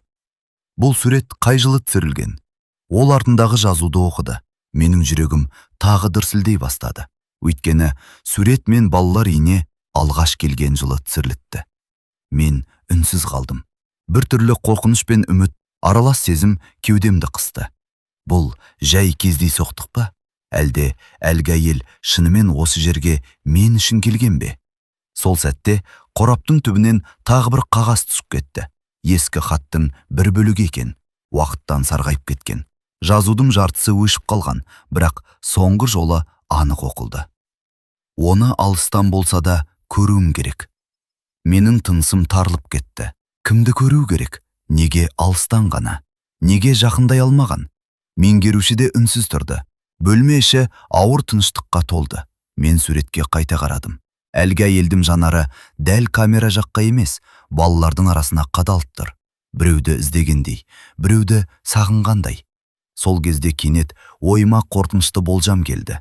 Егер ол әйел мені бақылап жүрген болса ше? Егер ол мен ойлаған адам болып шықса ше? Бірақ дәл осы сәтте телефон шырылдады. Қоңырау ауруханадан екен. Дауыстан бірден бір жаман нәрсе болғанын сездім. Тез келіңізші. Не болды? Ар жақтағы Медбикенің даусы дірілдеп шықты. Балаға бір әйел келді. Менің жүрегім зу ете қалды. Қандай әйел? Бірнеше секунд үнсіздік орнады. Сосын Медбике сыбырлағандай дауыспен: оның мойнында Дәл сол тұмар бар. Медбикенің сөзін естіген сәтте жүрегім кеудемнен шығып кетердей дүрсілдеді. Мен қазір барам. Телефонды қоя сала ауруханаға қарай жүгірдім. Жол бойы ойым сан-саққа бөлінді. Бұл кім болуы мүмкін? Суреттегі әйел ме? Баланың анасы ма? Әлде тағы бір сәйкестік пе? Көліктегі әр минут маған бір сағаттай көрінді. Ақыры ауруханаға жеттім. Дәлізде Медбике күтіп тұр екен. Ол мені көрген бойда қарсы жүрді. Қайда ол? Сабыр сақтаңыз. Қайда? 3-ші қабаттағы бөлмеде отыр. Мен ештеңе деместен сол жаққа қарай жүрдім. Есіктің алдына келгенде аяқтарым ауырлап кеткендей болды. Қолым дірілдеп тұр. Жүрегім бұрын соңды мұндай соқпаған шығар. Медбике есікті ақырын ашты. Бөлменің ішінде орта жастағы әйел отыр екен. Шашына ақ түрген, жүзі шаршаңқы, көздерінде терең мұң бар, ал мойнында, дәл сондай тұмар. Бірнеше секунд бойы үнсіз қарап қалдым. Әйел де маған қарап отыр. Оның көздеріне қарағанда, ол да қатты толқып отырғанын түсіндім. Сіз кімсіз? Дедім ақыры. Әйел жауап берер алдында көз жасын сүртіп алды. Мен бұл баланы іздеп жүрген адаммын. Жүрегім тарс ете қалды. Неге? Ол бірден жауап бере алмады. Дауысы дірілдеп шықты. Өйткені бұл баланың анасын танитынмын. Бөлме іші үнсіз қалды. Мен оның жүзіне үңіле қарадым. Жалған айтып тұрған адамға ұқсамады, бірақ толық сенуге де қорықтым. Ол қайда? Әйел көзін төмен түсірді. Білмеймін. Қалайша білмейсіз? Көп жылдан бері хабарым жоқ. Ол сөмкесінен ескі конверт шығарды. Бірақ менде сіздер іздеп жүрген нәрсе бар. Мен конвертті алдым. Ішінде сарғайған хат жатыр екен. Жазуы ескі болса да сақталған. Қолым дірілдеп хатты аша бастадым. Алғашқы жолын оққан сәтте жүрегім шімете қалды. Егер бұл хат бір күні табылса. Мен әйелге қарадым. Ол үнсіз жылап отыр екен. Бұл хатты кім жазған? Оның анасы. Мен қайтадан хатқа үңілдім. Егер бұл хат бір күні табылса, менің балам тірі екенін білерсіздер деп үміттенемін. Көзіме жас келді. Бөлмеде отырғандардың бәрі үнсіз қалған. Хаттағы әр сөз ауыр мұңға толы еді. Әйел ақырын сөйлей бастады. Біз жас кезімізден дос болдық. Сонда сіз оны жақсы таныдыңыз ба? Иә. Ол неге жоғалып кетті? Әйел ұзақ үнсіз қалды. Сосын басын шайқады. Мен бәрін бірден айта алмаймын. Неге? Өйткені бұл оқиғада біз ойлағаннан да көп адам бар. Осы сөзден кейін бойымнан суық өтті. Тағы бір құпия. Тағы бір жасырылған шындық. Бірақ ең болмағанда алғаш рет нақты адам пайда болды. Алғаш рет бізге шындыққа апаратын жол ашылғандай болды. Сол кезде палата жақтан баланым жылаған дауыс естілді. Әйел орнынан атып тұрды. Көзінен жас ыршып кетті. Осы дауыс. Ол есікке қарай бір қадам жасады. Сосын тоқтап қалды. Не болды? Дедім. Әйел ерінін тістеп көзін жұмды. Мен соны соңғы рет дәл осылай жылаған күйінде көргенмін. Бөлме іші қайта үнсіз қалды. Менің жүрегім тағы да дүрсілдеп кетті. Өйткені бұл сөз оның жай таныс емес екенін аңғартқандай еді. Ал оның келесі айтатын сөзі бәріміздің өмірімізді өзгертуі мүмкін еді. Палата жақтан естілген баланың жылаған даусынан кейін бөлмедегі тыныштық бұрынғыдан да ауырлай түсті. Әйел көз жасын сүртті, бірақ оның жанарындағы толқуды жасыру мүмкін емес еді. «Сіз не айтқыңыз келді?» дедім мен. Ол терең дем алды, сосын ақырын ғана орындыққа қайта отырды. «Мен бұл әңгімені көп жыл бойы ешкімге айтқан жоқпын». «Неге?» «Өйткені қорықтым». «Кіммен?» Әйел бір сәт үнсіз қалды, сосын терезеге қарап отырып сөзін жалғастырды. «Сенің анаң өте жақсы адам болатын». Мен селк ете қалдым. «Менің анам?» Әйел маған қарады. «Иә». «Сіз менің анамды таныдыңыз ба?» «Тек танып қана қойған жоқпын. Біз ең жақын достар едік». Жүрегім кеудеме сыймай бара жатты. Мен өз анам туралы өте аз білетінмін. Балалар үйінде өскендіктен оның өмірі мен үшін әрқашан жұмбақ болып келген. Ол қандай адам еді? Әйелдің көздері жасаурап кетті. «Мейірім» деді. Әрқашан басқаларға көмектесетін. Бірақ өмір оған оңай болған жоқ. Мен үнсіз тыңдап отырдым. Әйел сөмкесінен тағы бір сурет шығарды. Бұл жолы сурет анық екен. Онда екі жас қыз күліп тұр. Бірі алдында көрген тұмарлы әйел, екіншісі дәл қазір қарсы алдында отырған әйелдің өзі. «Бұл біз едік», деді ол. Мен суретті ұзақ қарадым. Сол кезде көзім суреттің бұрышындағы жазуға түсті. Күні көрсетіліпті. Бұл мен дүниеге келерден бір жыл бұрын түсірілген сурет екен. «Сонда сіз бәрін білесіз бе?» Әйел басын шайқады. «Өкінішке қарай бәрін емес. Бірақ бір нәрсе болған ғой», ол ауыр күрсінді. «Иә». «Не?» Әйел қолдарын қыса түсті. «Сенің анаң бір құпияны біліп қойды». Бөлме іші қайта үнсіз қалды. «Қандай құпия?» «Мен оны толық білмеймін. Бірақ сол құпияны білгеннен кейін оның өмірі өзгеріп кетті. Менің бойымнан суық өтті. Соңғы апталарда бәрі бір жұмбақтың айналасында айналып жүргендей еді. Жоғалған құжаттар, тұмар, балалар үйі, енді белгісіз құпия. Ол біреуден қорқып жүрді ме?» Әйел бірден жауап берді. «Иә». «Кіммен?» «Білмеймін». «Ол сізге айтпады ма?» «Жоқ. Бірақ соңғы рет кездескенімізде маған бір сөз айтты. Мен демімді ішіме тартып тыңдадым». «Қандай сөз?» Әйел көз жасын сүртіп алды, сосын жай ғана. «Егер маған бірдеңе болса, баламды аман сақта», деді. Көзіме еріксіз жас келді. Осы сөздерді естігенде тамағыма өксік тығылды. Өйткені дәл сондай сөздер тұмардың ішіндегі хатта да болған.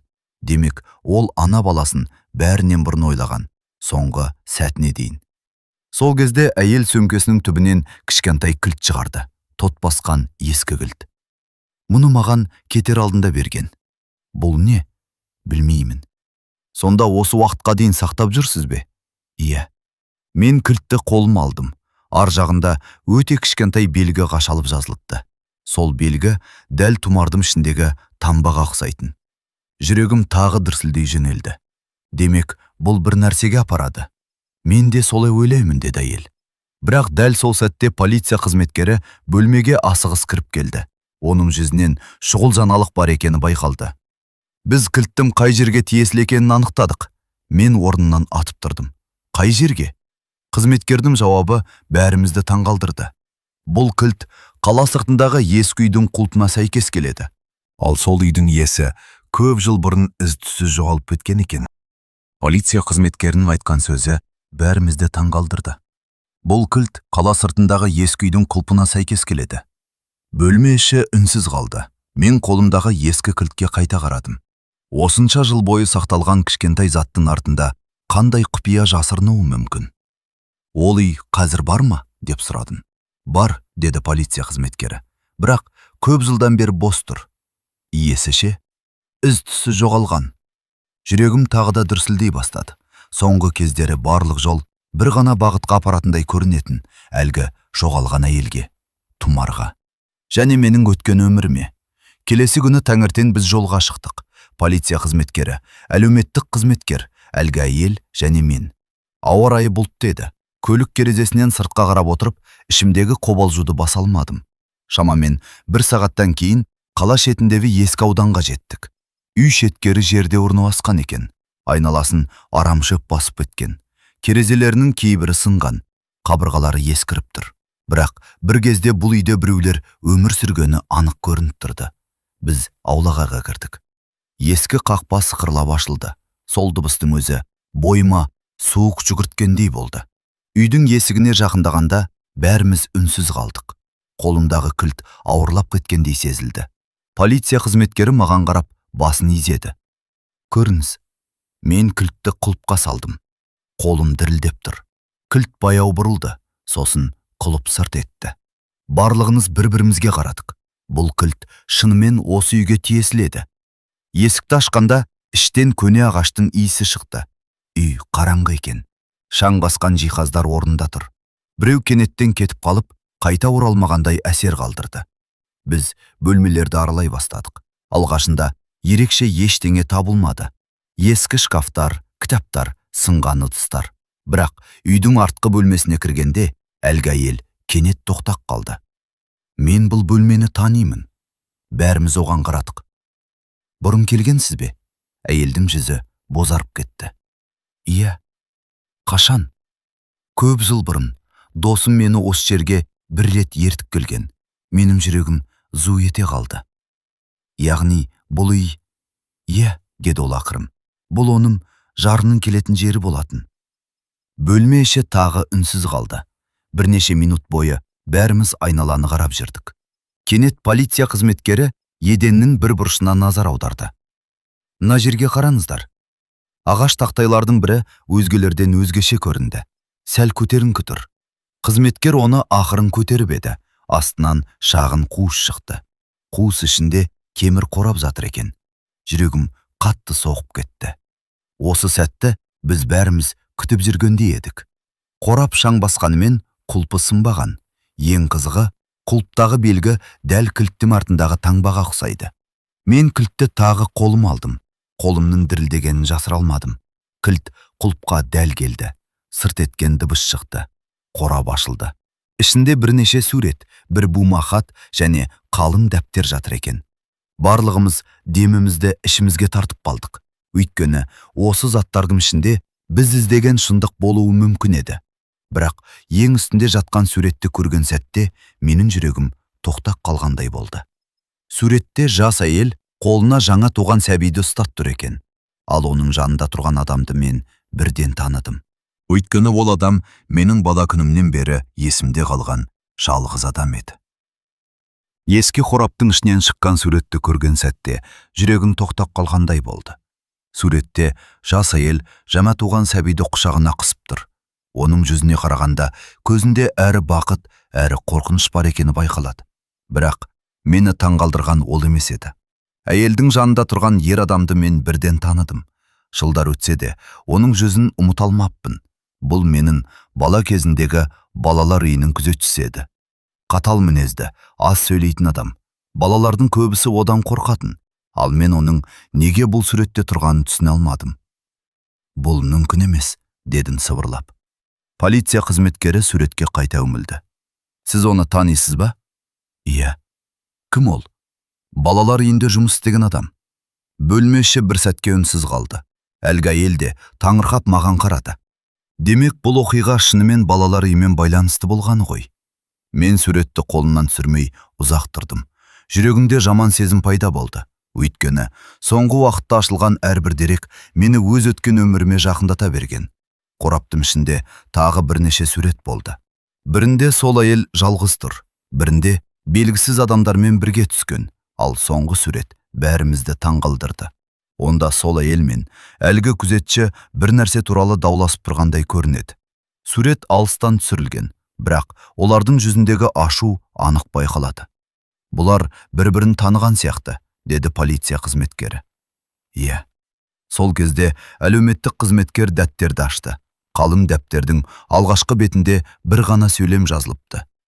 Егер бұл дәптер табылса, демек мен шындықты жасыра алмадым. Бөлме іші қайтадан тынышталып қалды. Әрқайсымыз бір-бірімізге қарадық. Осы дәптердің ішінде біз іздеген жауаптар болуы мүмкін еді. Әлеуметтік қызметкер бірінші бетті ақырын аударды. келесі беттер күнделік сияқты жазылған екен. Көптеген жазбалар уақыт өте өшіп кеткен, бірақ кейбір сөйлемдерді оқуға болатын. Олар мені бақылап жүр. Мен енді ешкімге сене алмаймын. Балама қауіп төніп тұр. Осы сөздерді оқыған сайын денем мұздап бара жатты. Бұл әйел шынымен қорқыныш ішінде өмір сүрген. Ал оның қорқынышы жай қиял емес сияқты. Күнделіктің ортасына жеткенде әйел кенет жылап жіберді. Бұл оның қол жазуы. Мен оған қарадым. Ол көз жасын сүртіп отырып, мен қателескен жоқпын. Бұл шынымен менің досымның жазуы, деді. Полиция қызметкері келесі бетті ашты. Сол сәтте бәріміз демімізді ішімізге тартып қалдық. Өйткені беттің жоғарғы жағында үлкен әріптермен бір есім жазылып тұр екен. Дәл сол есім балалар үйінің ескі құжаттарында да кездескен. Дәл сол есім құжаттарды ауыстыруға қатысы болуы мүмкін адамның атымен сәйкес келді. Мүмкін емес, деді полиция қызметкері. Не болды, дедім мен. Ол маған қарап қалды. Жүзінен таңданыс пен алаңдаушылық қатар байқалды. Егер бұл рас болса, онда біз осы уақытқа дейін мүлде басқа адамды іздеп келген екенбіз. Сол сәтте сыртта найзағай жарқ етті. Ескі үйдің терезелері дірілдеп кетті. Ал менің жүрегімде бір ғана ой тұрды. Шындық өте жақын қалған сияқты. Бірақ ол шындық біз ойлағаннан әлде қайда ауыр болуы мүмкін еді. Ескі үйдің ішін үнсіздік басты. Сыртта жаңбыр сіркіреп тұр. Ал біздің назарымыз қораптан табылған күнделікке ауған еді. Полиция қызметкері келесі бетті ақырын ашты. Бәріміз демімізді ішімізге тартып қарап тұрмыз. Сол бетте үлкен әріптермен бір есім жазылған екен. Оны көрген сәтте әлгі әйелдің өңі қашып кетті. Қолындағы сурет жерге түсіп кетті. Жоқ, деді ол сыбырлап. Не болды, деп сұрадым. Әйел жауап бере алмай қалды. Көзінен жас ағып тұр. Полиция қызметкері күнделікті қолын алып оқи бастады. Мен оған сендім. Бірақ ең үлкен қателігім де сол болды. Одан кейін дәл әлгі есім тағы бірнеше рет қайталанған. Бөлме ішіндегі ауа ауырлап кеткендей болды. Бұл адам кім? Дедім. Әйел орындыққа жайлап отырды. Ол біздің өмірімізді құртқан адам. Жүрегім зу ете қалды. Қалай? Мен бәрін білмеймін, бірақ сенің анаң одан қатты қорқатын. Полиция қызметкері келесі жолдарды оқыды. Егер маған бірдеңе болса, бәріне сол кінәлі. Бөлме қайта үнсіз қалды. Мен күнделікке қарап қатып қалдым. Осы уақытқа дейін бәрі кездейсоқ оқиғалар сияқты көрінген. Ал енді бір нақты адамның ізі пайда болды. Бір кезде полиция қызметкері дәптердің арасынан бүктелген қағаз тауып алды. Мұнда тағы бір хат бар екен. Ол қағазды ашты. Жазу әлсіреп кеткенімен оқуға болатын еді. Мен баламды жасыруға мәжбүрмін. Менің жүрегім дүрсілдей жөнелді. Өйткені ол оны тапса, тірі қалдырмайды. Әйел жылап жіберді. Әлеуметтік қызметкерде үнсіз қалды. Ал мен өз құлағыма өзім сенбей тұрдым. Демек бұл ана өз баласын тастап кетпеген. Ол оны қорғауға тырысқан.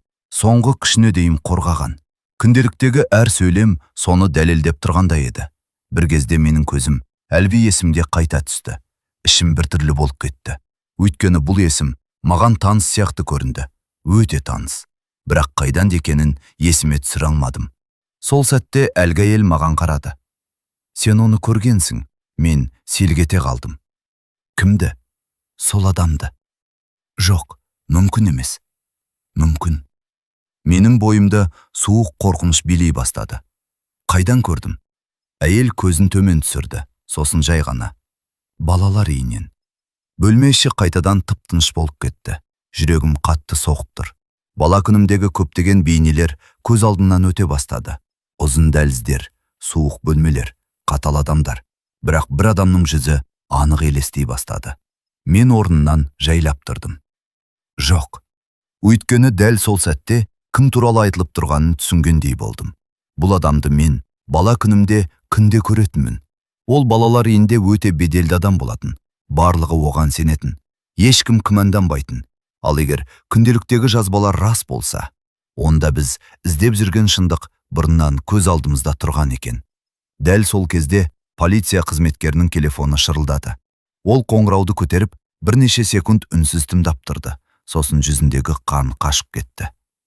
Не болды? дедім мен. Ол маған қарады, даусы дірілдеп шықты.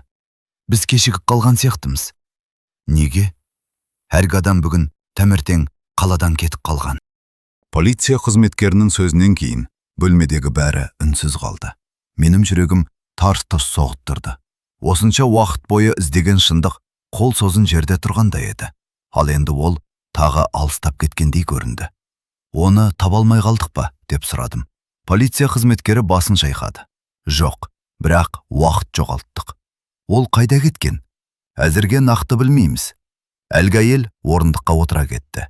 Жүзінен үміт пен қорқыныш қатар байқалады. Ол әрқашан осылай істейтін деді ақырын. Қалай? Біреу шындыққа жақындаса, бірден жоғалып кететін. Мен керен дем алдым, бірақ ішімде бір ой мазалап тұрды. Егер ол адам шынымен кінәлі болса, неге осы уақытқа дейін үнсіз жүрді? Неге жасырынып келді? Бұл сұрақтарға жауап беру үшін оны табу керек еді. Сол күні кешке қарай полиция жаңа мәлімет әкелді. Әлгі адамның көлігі қаладан шығар жолдағы камераларға түсіп қалған екен. Біз бағытты анықтадық, деді қызметкер. Қай жаққа кеткен? Солтүстікке қарай. Бұл ақпарат аз болғанымен үміт сыйлады. Келесі күні таңертең біз тағы жолға шықтық. Бұл жолы полиция қызметкерлері көбірек болды. Мен де бірге баруға рұқсат сұрадым. Алғашында қарсы болғанмен кейін келісті. Өйткені бұл оқиғаға менің де қатысым бар еді. Жол ұзақ болды. Терезеден сыртқа қарап отырып, өткен өмірімді ойладым. Балалар үйіндегі жылдар, жалғыздық, анам туралы жауапсыз сұрақтар. Сосын тағдырыма кездейсоқ келген сәби. Егер сол түні оның жылағанын естімегенімде, осы шындықтың еш қайсысын білмес едім. Түс ауа шағын ауылға жеттік. Камералар көрсеткен соңғы бағыт осы жақ екен. Полиция адамдардан сұрастыра бастады. Бірнеше сағат өтті. Еш нәтиже жоқ. Күн батуға жақындағанда үмітіміз азая бастады. Сол кезде ауыл шетіндегі шағын дүкеннің иесі бір нәрсені есіне түсірді. Иә, мұндай адамды көргенмін. Бәріміз елең ете қалдық. Қашан? Кеше-кешке. Қайда кетті? Ескі демалыс үйіне қарай. Полиция бірден қозғалды. Жарты сағаттан кейін орман ішіндегі ескі ғимаратқа жеттік. Үй қараусыз қалған екен. Терезелері шаң басқан. Айналада ешкім көрінбейді. Бірақ аулада жаңа дөңгелек іздер жатыр. Ол осында болған, деді бір қызметкер. Жүрегім дүрсілдеп кетті. Біз үйдің ішіне кірдік. Бөлмелер бос. Ескі жиһаздар ғана қалған. Бір кезде полиция қызметкері үстел үстінен қағаз тауып алды. Мұнда бір нәрсе жазылған. Барлығымыз жақындадық. Қағазда бір ғана сөйлем бар екен. Кейбір шындықтар ашылмауы керек еді. Бөлме іші тып-тыныш болып кетті. Бұл бізге әдейі қалдырылған хабарлама сияқты еді. Мен қағазға қарап тұрып, бойымнан суық өткенін сездім. Өйткені бұл адамның бізді бақылап жүргені анық еді. Ол біздің жақындап келе жатқанымызды білген, және бізден бір қадам алда жүрген. Сол кезде полиция қызметкерлерінің бірі үйдің артқы бөлмесінен айқайлап жіберді. Мұнда келіңіздер. Бәріміз жүгіріп бардық. Бөлменің бұрышында шағын темір сейф тұр екен. Есігі жартылай ашық. Ал ішінде жалғыз ғана зат қалған. Ескі бейне кассета. Полиция қызметкері оны қолын алды. Бұл не болуы мүмкін? Менің жүрегім тағы да дүрсілдей бастады. Өйткені дәл осы кассетаның ішінде біз іздеген шындық сақталғандай сезілді. Бірақ оны көргенде бәріміздің өміріміз түбегейлі өзгеретінін әлі ешкім білмейтін. Ескі бейне кассетаны қолыма алған сәтте жүрегім бұрынғыдан да қатты соға бастады. Осынша уақыт бойы біз хаттардым, суреттердім, күнделіктердің ізімен жүрдік. Ал енді алғаш рет сол оқиғаларға тікелей қатысы бар адамның өз даусын естуіміз мүмкін еді. Полиция қызметкерлері кассетаны бөлімшеге алып кетті. Ескі құрылғыны әрең тауып, кешке қарай бейне жазбаны көруге жиналдық. Бөлмеде мен, полиция қызметкері, әлеуметтік қызметкер және әлгі әйел отырдық. Ешкім сөйлеген жоқ. Барлығының көзі экранда. Кассета іске қосылды. Алғашында экранда тек ақ-қара жолақтар ғана көрінді. Сосын бейне анықтала бастады. Камера алдында бір әйел отыр екен. Оны көрген сәтте әлгі әйелдің көзіне жас келді. Бұл ол. Мен де бірден таныдым. Бұл суреттердегі әйел болатын. Мойнында сол тұмар, жүзі шаршаңқы, бірақ жанарында бір үміт бар. Бейне жазбадағы әйел камераға ұзақ қарап отырды. Сосын баяу сөйлей бастады. Егер сендер бұл жазбаны көріп отырсандар, Демек мен өзім айта алмаған шындықты енді бейне айтып береді. Бөлмеде тыныштық орнады. Әрсіз жүрекке жетіп жатты. Мен ешқашан баламды тастап кеткен жоқпын. Көзімнен еріксіз жас шығып кетті. Осы сөзді естуді қанша уақыт күттік. Мен оны аман алып қалу үшін жасыруға мәжбүр болдым. Әйелдің даусы дірілдеп шықты. Өйткені мен білген құпия өте қауіпті еді. Экрандағы бейне бір сәтке бұзылып кетті, сосын қайта жалғасты. Егер мен жоғалып кетсем, бәрін бір адамнан іздейіндер.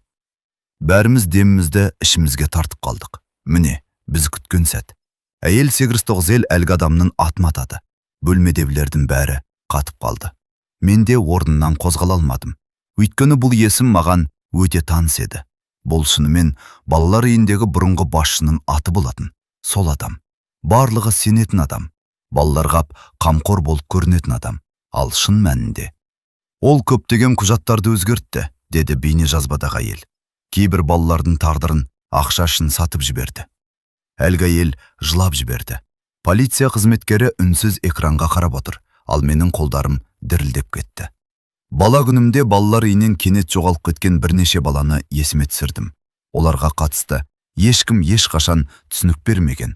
Біз тек басқа жерге көшірілді деп ойлайтынбыз, бірақ шындық мүлде басқа болуы мүмкін еді. Бейне жазба жалғаса берді. Мен дәлелдерді жинадым, бірақ ол менің бәрін білгенімді түсінді. Әйел көз жасын сыртты. Егер мен қайтып оралмасам, мені кешіріңдер. Осы жерге келгенде оның даусы үзіліп қалды. Экран қараңғыланды. Бірақ бірнеше секундтан кейін тағы бір көрініс шықты. Бұл жолы камера асығыс қойылған сияқты. Кадр ішінде бір бөлме көрінеді, ал сол бөлмеде екі адам дауласып тұр екен. Бірі әлгі әйел, екіншісі. Мен орнымнан атып тұрдым. Өйткені бұл адамды мен бірден таныдым. Бұл балалар үйінің бұрынғы басшысы еді, ал оның келесі әрекеті бәріміздің қанымызды мұздатты. Өйткені бейне жазба дәл оның әйелге қарай ашумен жақындаған сәтінде тоқтап қалды. Бейне жазба тоқтаған сәтте бөлме ішін ауыр тыныштық басты. Ешкім сөйлей алмады. Экран қараңғы болып тұр. Ал менің көз алдымда әлгі соңғы кадр қайта-қайта елестей берді. Балалар үйінің бұрынғы басшысы, ашуға булыққан жүз, қорыққан әйел, сосын аяқ астынан үзілген бейне. Мұны сараптамаға жіберу керек, деді полиция қызметкері ақыры үнсіздікті бұзып. Мен басымды изедім, бірақ ішімде әлдеқашан бәрін түсінгендей ауыр сезім пайда болған еді. Сол түні ешкім ұйықтай алмады. Келесі күні таңертең полиция бөлімшесіне қайта шақырылдым. Бөлмеге кіргенімде қызметкерлердің жүзінен маңызды жаңалық бар екенін аңғардым. Полиция қызметкері алдыма бірнеше құжат қойды. Кассетадағы деректерді тексердік. Не анықталды? Әйелдің айтқандарының көбі расталып жатыр. Жүрегім зу ете қалды. Қалай? Ескі мұрағаттардан жоғалған құжаттарды таптық. Ол қағаздарды маған қарай жылжытты. Мен көз жүгіртіп шықтым. Бірнеше баланың аты, өзгертілген мәліметтер, басқа мекенжайлар, басқа фамилиялар. Кейбір балалардың құжаттары мүлде жоғалып кеткен. Сонда бұл рас болған ма? Иә. Мен орындыққа жайлап отырдым. Бала күнім есіме түсті. Кейбір балалар бір күні бар еді, келесі күні жоқ болатын. Тәрбиешілер олардың басқа жерге кеткенін айтатын. Біз сенетінбіз, өйткені сұрақ қоюға қорқатынбыз. Ал қазір сол оқиғалардың артында әлдеқайда қорқынышты шындық жатқанын түсініп отырмын. Полиция қызметкері тағы бір құжатты шығарды. Бірақ ең маңыздысы бұл емес. Тағы не бар? Ол қағаздағы бір жолды көрсетті. Мен оқыған сәтте денем мұздап кетті. Өйткені онда менің атым жазылып тұр екен. Бұл? Иә, деді қызметкер. Сіздің ісімізде өзгертілген болуы мүмкін. Менің тынысым тарылып кетті. Қалайша? Біз әлі толық анықтаған жоқпыз. Бірақ неге? Себебі сіздің құжаттарыңызда да сәйкессіздіктер бар. Бөлме іші үнсіз қалды. Соңғы апталарда асылған құпиялардың бәрі бір жерге апаратын сияқты еді. Ал енді сол жол маған келіп тірелді. Сол күні кешке ауруханаға бардым. Палатаға кіргенде сәби ұйықтап жатыр екен. Мен оның қасына отырып ұзақ қарадым. Кішкентай ғана адам, бірақ оның арқасында қаншама шындық ашылып жатыр. Егер ол менің өміріме келмегенде, мұның еш қайсысын білмес едім. Бір кезде телефон шырылдады. Полиция қызметкері екен. Даусынан қатты тоқып тұрғаны сезілді. Біз әлгі адамды таптық. Мен опернан атып тұрдым. Қайдан? Қаладан 100 шақырым жердегі шағын ауылдан. Жүрегім тарс ете қалды. Ол не деді? Әзірге ештеңе. Неге? Қызметкер бірнеше секунд үнсіз қалды. Сосын ауыр дауыспен: "Өйткені біз жеткен кезде ол сөйлеуге жарамайтын жағдайда еді." Бойымнан суық өтті. Не болған? Біреу одан бұрын барған сияқты. Телефон қолынан түсіп кете жаздады. Демек, бұл оқиғада әлі белгісіз бір адам бар, және ол біздің әр қадамымызды бақылап отырған болуы мүмкін. Ал ең қорқыныштысы, ол адам шындықтың ашылуын қаламайтын еді. Полиция қызметкерінің соңғы сөзі түні бойы ойымнан шықпады. Біреу одан бұрын барған сияқты. Демек, бұл оқиғада біз білмейтін тағы бір адам бар. Біреу шындықтың ашылуынан қорқады. Біреу барлық іздерді жоюға тырысып жүр. Ал біз сол адамның ізіне тым жақындап қалған сияқтымыз. Келесі күні таңертең полиция бөлімшесіне шақырылдым. Барғанымда бірнеше қызметкер бір бөлмеде жиналып отыр екен. Атмосфера ауыр. Ешкімнің жүзінде қуаныш жоқ. "Не болды?" деп сұрадым. Полиция қызметкері орнынан тұрды. "Кеше тапқан адам ауруханаға жеткізілді. Жағдайы қалай?" "Ауыр." Менің жүрегім сыздап кетті. Өйткені бұл адам біздің көптеген сұрақтарымызға жауап бере алатын жалғыз куәгер болуы мүмкін еді. Ол сөйлей ала ма? Әлі жоқ. Осы жауаптан кейін бөлмеде үнсіздік орнады. Бірнеше сағаттан соң біз ауруханаға бардық. Палатаға кіргенде төсекте жатқан қарт адамды көрдім. Бұрынғы балалар үйінің басшысы. Бір кездері бәрі құрметтеген адам. Қазір әлсіз. Жүзі жүдеп кеткен, көздері ғана ашық. Бізді көргенде ол бірден таныды. Әсіресе мені көргенде жанары өзгеріп кетті. Сол сәтте ішімде түсініксіз сезім пайда болды. Ашу да бар, өкініш те бар. Жауапсыз қалған сұрақтар да бар. Полиция қызметкері оған жақындады. "Сіз бізді естіп тұрсыз ба?" Қарт ақырын басын изеді. "Бізге шындық керек." Ол көзін жұмып алды. Бірнеше секундтан кейін қайта ашты. Сосын әлсіз дауыспен: "Кеш қалдыңдар", деді. Бөлме ішін тыныштық басты. "Неге олай дейсіз?" Қарт ауыр тыныс алды. "Өйткені бәрін білетін адам мен емес." Жүрегім тарс ете қалды. "Сонда кім?" Ол бірден жауап бермеді, сосын жай ғана: "Ол әлі тірі." Полиция қызметкері алға еңкейді. "Кім тірі?" Қарттың көзінен жас шықты. "Мен көптеген қателік жасадым. Бізге есім керек." Қарт ернін әрем қимылдатты, бірақ дәл сол сәтте монитор дабыл бере бастады. Дәрігерлер палатаға жүгіріп кірді, бізді сыртқа шығарды. Дәлізде тұрып қалғанбыз. Жүрегім аузыма тығылғандай. Бірнеше минут өтті, бірақ маған бірнеше сағаттай көрінді. Ақыры дәрігер шықты. Жүзінен бәрі сынық деді. Өкінішке қарай ар жағын тыңдай алмадым. Қарт көз жұмған екен. Соңғы куәгерде айырылдық. Жауаптар тағы да қолымыздан сусып өткендей болды. Кешке қарай ауруханадағы сәбидің жанына бардым. Ол мені көргенде күлімсіреп жіберді. Мен оны құшағыма алдым. Сол сәтте өзіме бір уәде бердім. Қанша қиын болса да, бұл істі соңына дейін жеткіземін. Өйткені енді бұл тек өткен өмір туралы емес еді. Бұл баланың болашағы туралы еді. Дәл сол кезде телефон шырылдады. Полиция қызметкері екен, дауысы қатты толқып тұр. Біз оның палатасын тексердік. Бірдеңе таптыңыздар ма? Иә. Не? Бірнеше секунд үнсіздік орнады. Сосын ол баяу ғана: "Жастығының астынан хат шықты." Жүрегім тағы дүрсілдей жөнелді. "Қандай хат?" "Ол хат сізге арналған." Мен үнсіз қалдым. "Маған ба?" "Иә." Конверттің сыртында сіздің атыңыз жазылған. Телефонды ұстап тұрған қолым дірілдей бастады. Өйткені өлген адам соңғы сөзін маған қалдырған еді. Ал сол хаттың ішінде бүкіл шындық жасырынған болуы мүмкін. Мен бірден бөлімшеге қарай жолға шықтым. Жол бойы ойым сан-саққа бөлінді. Неге дәл маған?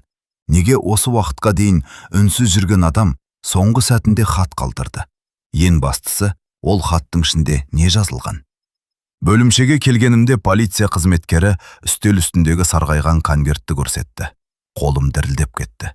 Шынымен де сыртында менің атым жазылып тұр екен. Ескі сиямен. Дірілдеген қолмен жазылғандай. Мен конвертті жайлап аштым. Ішінде бірнеше парақ қағаз бар екен. Алғашқы жолды оқыған сәтте жүрегім шым ете қалды. Егер сен бұл хатты оқып отырсан, Демек мен кешірім сұрауға тым кеш қалыппын. Бөлме іші тып-тыныш болып қалды. Мен оқуды жалғастырдым. Мен өмір бойы бір ауыр күнәні арқалап жүрдім. Қолым дірілдей бастады. Сен балалар үйіне кездейсоқ түскен жоқсың. Тамаққа өксік тығылды. Жылдар бойы ішімде жүрген сұраққа жауап жақындап келе жатқандай. Сенің құжаттарың өзгертілді. Көзім бұлдырап кетті. Полиция қызметкері үнсіз тыңдап отыр. Ал мен әр сөйлемді әрең оқып жатырмын. Мен бәріне қатыстым, бірақ шешімді мен қабылдаған жоқпын. Жүрегім қатты соғып тұр. Демек ол жалғыз болмаған. Оның үстінде тағы бір адам болған. Хаттағы келесі жол бәрімізді таңғалдырды. Сенің анаң сені ешқашан тастап кеткен жоқ. Көзімнен жас ағып кетті. Осы сөзді естуді өмір бойы күткен шығармын. Балалар үйінде жүргенде талай рет өзімді қажетсіз сезінгенмін. Талай рет неге деген сұрақты қойғанмын. Ал қазір сол сұрақтың жауабы көз алдымда жатыр. Ол соңына дейін сен үшін күресті. Мен көзімді жұмып алдым. Бөлме ішіндегі ешкім сөйлемеді. Өйткені бұл сөздердің салмағы тым ауыр еді. Біраздан соң өзімді жинап хатты ары қарай оқыдым. Ол шындықты білді. Сол үшін оны қуғындады. Ол сені құтқару үшін бәріне дайын болды. Ал соңғы өтініші сені аман сақтау еді. Қағазға бірнеше тамшы жас түсіп кетті. Бірақ ең маңыздысы хаттың соңында екен. Соңғы бетке жеткенде қолым қайта дірілдей бастады. Онда бір мекенжай жазылыпты. Қаладан алыс жердегі шағын елді мекеннің атауы. Төменгі жағында тағы бір сөйлем бар. Егер шындықты білгің келсе, осы жерге бар. Полиция қызметкері маған қарады. Бұл не жер? Білмеймін. Бірақ дәл сол сәтте әлгі әйел орнынан атып тұрды. Жүзі бозарып кеткен. Мен бұл мекенжайды білемін. Барлығымыз оған қарадық. Қайдан білесіз? Ол көз жасын сүртті. Бұл сенің анаң соңғы рет тұрған жер. Жүрегім тарс ете қалды. Бөлме іші қайта үнсіз қалды. Осынша жыл іздеген жол бізді дәл сол жерге бастап келе жатқан сияқты. Сол бұны ұйықтай алмадым. Таң ата салысымен жолға шығуға шешім қабылдадым. Өйткені енді кері шегінуге болмайтын еді. Мен шындықтың дәл алдында тұрдым. Бірақ ішімде бір қорқыныш бар еді. Егер сол жерге барғанда бәрі кеш болып шықса ше? Егер іздеген адамымызды тағы да таба алмасақ ше? Ал ең қорқыныштысы, егер сол жерде менің бүкіл өмірімді өзгертетін шындық күтіп тұрса ше? Таң ата салысымен жолға шықтым. Түні бойы көзіле алмадым. Қолымнан түспеген жалғыз нәрсе анамның соңғы хат еді. Ондағы мекенжай мені өмір бойы іздеген шындыққа бастап бара жатқандай сезілді. Бірнеше сағаттан кейін біз шағын ауылға жеттік. Ауыл шетіндегі ескі үйдің алдына тоқтадық. Жүрегім кеудеме сыймай барады. Есікті қақтым. Бірнеше секундтан кейін есік ашылды. Алдымызда жасы үлкен әйел тұр екен. Ол мені көрген бойда көзіне жас алды. Құдайым-ай, дәл өзі. Мен ештеңе түсінбей қалдым. Үйге кірдік. Қабырғада ілулі тұрған суреттердің арасынан анамды бірден таныдым. Көзіме еріксіз жас келді. Ол қайда? Дедім дірілдеген дауыспен. Әйел үнсіз басым төмен түсірді. Ол 3 ай бұрын қайтыс болды. Бұл сөз жүрегімді тілгілеп өтті. Мен анамды табуға аз ғана уақыт кешігіппін. Бірнеше минут бойы ешкім сөйлеген жоқ. Сосын әйел ескі сандықтан кішкентай қорап алып шықты. Ол мұны саған қалдырған. Қораптың ішінде тұмарға ұқсас тағы бір белгімен хат жатты. Конверттің сыртында үлкен ұлыма деген жазу бар екен. Қолым дірілдеп хатты аштым. Балам, егер сен бұл хатты оқып отырсаң, демек мен сені тағы бір рет көре алмадым. Мені кешір. Мен сені ешқашан тастаған жоқпын. Сені өмір бойы жақсы көрдім. Балалар үйінің жанына талай рет бардым. Сені алыстан көріп, жылап қайтатынмын. Бірақ жақындай алмадым. Өйткені сенің өміріне қауіп төніп тұрды. Көзінен жас тоқтаусыз ағып жатты. Хатты ары қарай оқыдым. Балам, менің саған айтатын ең маңызды сырым бар. Сен аялдамадан тауып алған сәби саған бөтен емес. Ол сенің туған бауырың. Қолым қалтырап кетті. Хатты әрең ұстап тұрмын. Мен тағдырдың сендерді қайта қауыштыратынына сендім. Сол себепті оған біздің әулеттің тұмарын тақтым. Егер мен үлгермей кетсем, сен оны танисың деп үміттендім. Сені де, оны да қорғағым келді. Бірақ өмір маған уақыт бермеді. Мен хатты кеудеме қысып жыладым. Бүкіл шындық енді ғана орнына келгендей болды. Тұмардың сыры, анамның жоғалуы, сәбидің пайда болуы, барлығы бір-бірімен байланысып жатыр екен. Анам соңғы сәтіне дейін екі баласында ойлаған. Соңғы жолдарды оқуға әрен батылым жетті. Балам, егер мені кешірсең, бауырынды жалғыз қалдырма. Сен екеуің бір-біріңе тірек болыңдар. Менің соңғы аманатым осы. Мен сендерді бірдей жақсы көрдім. Хат аяқталды, бірақ мен ұзақ уақыт орнынан тұра алмадым. Сол күні кешке ауруханаға бардым. Палатаға кіргенде сәби бесігінде ұйықтап жатыр екен. Бұрын оған жай ғана жаным ашитын. Ал қазір оның кім екенін білетінмін. Мен ақырын еңкейіп, маңдайынан сүйдім. Сен жалғыз емессің. Сәби көзін ашып маған қарады. Кішкентай қолын саусағыма қойды. Сол сәтте көзіме тағы жас келді. Өйткені тағдыр мені өмір бойы іздеген анаммен қауыштырмаса да, ол маған туған бауырымды қайтарып берген еді. Мен сәбиді құшағыма алып, уайымдама інім, енді мен қасындамын дедім. Терезеден күннің соңғы сәулесі түсіп тұрды. Сол жарықта анамның соңғы аманаты орындалғандай көрінді. Ал мен алғаш рет өмірімде өзімді жалғыз сезінбедім. Уақыт зулап өте шықты. Сол күні құшағыма алған кішкентай сәби бірте-бірте ер жетті. Мен оған аға ғана емес, әкеде болуға тырыстым. Алғашқы қадамын жасағанын көрдім. Алғаш рет аға деген сөзін естідім. Мектепке бірге бардық, сабақтарын бірге оқыдық. Қуанышын да, мұңын да бірге бөлістік. Мен оған ешқашан балалар үйінде көрген жалғыздықты сездірмеуге тырыстым. Жылдар өте келе, інім ақылды, тәрбиелі жігіт болып өсті. Мектепті үздік бітіріп, университетке түсті. Сол күні анамның аманатын орындағанымды сезіндім. Ал мен де өз бақытымды таптым. Жақсы жар жолықты, үйленіп, шаңырақ көтердім. Көп ұзамай отбасымызға балалар келді. Үйіміз күлкіге толды. Кейде кешкі дастархан басында бәріміз жиналғанда анам есіме түсетін. Сонда іштей, анашым, алаңдамаңыз, біз аманбыз, біз біргеміз деп сыбырлайтынмын. Жылдар бойы іздеген бақытым менің дәл жанымда екен. Бір кезде тағдыр маған тастанды болып көрінген сәби сыйлады. Ал шын мәнінде ол менің туған бауырым болып шықты. Сол сәби менің өмірімді өзгертіп қана қойған жоқ. Ол маған отбасымды қайтарып берді. Содан бері біз ұзақта бақытты ғұмыр кештік. Өйткені ең үлкен байлық ақша да емес, атақ та емес. Ең үлкен байлық отбасы. Ал біз оны қайта таптық. Тыңдағандарыңызға рахмет. Егер хикая ұнаса, арнамызға жазылып лайк басыңыздар. Алдағы уақытта да өмірден алынған әсерлі әрі қызықты оқиғалармен қуантатын боламыз. Пікір қалдырып, өз ойларыңызбен бөлісуді ұмытпаңыздар. Келесі хикаяларда кездескенше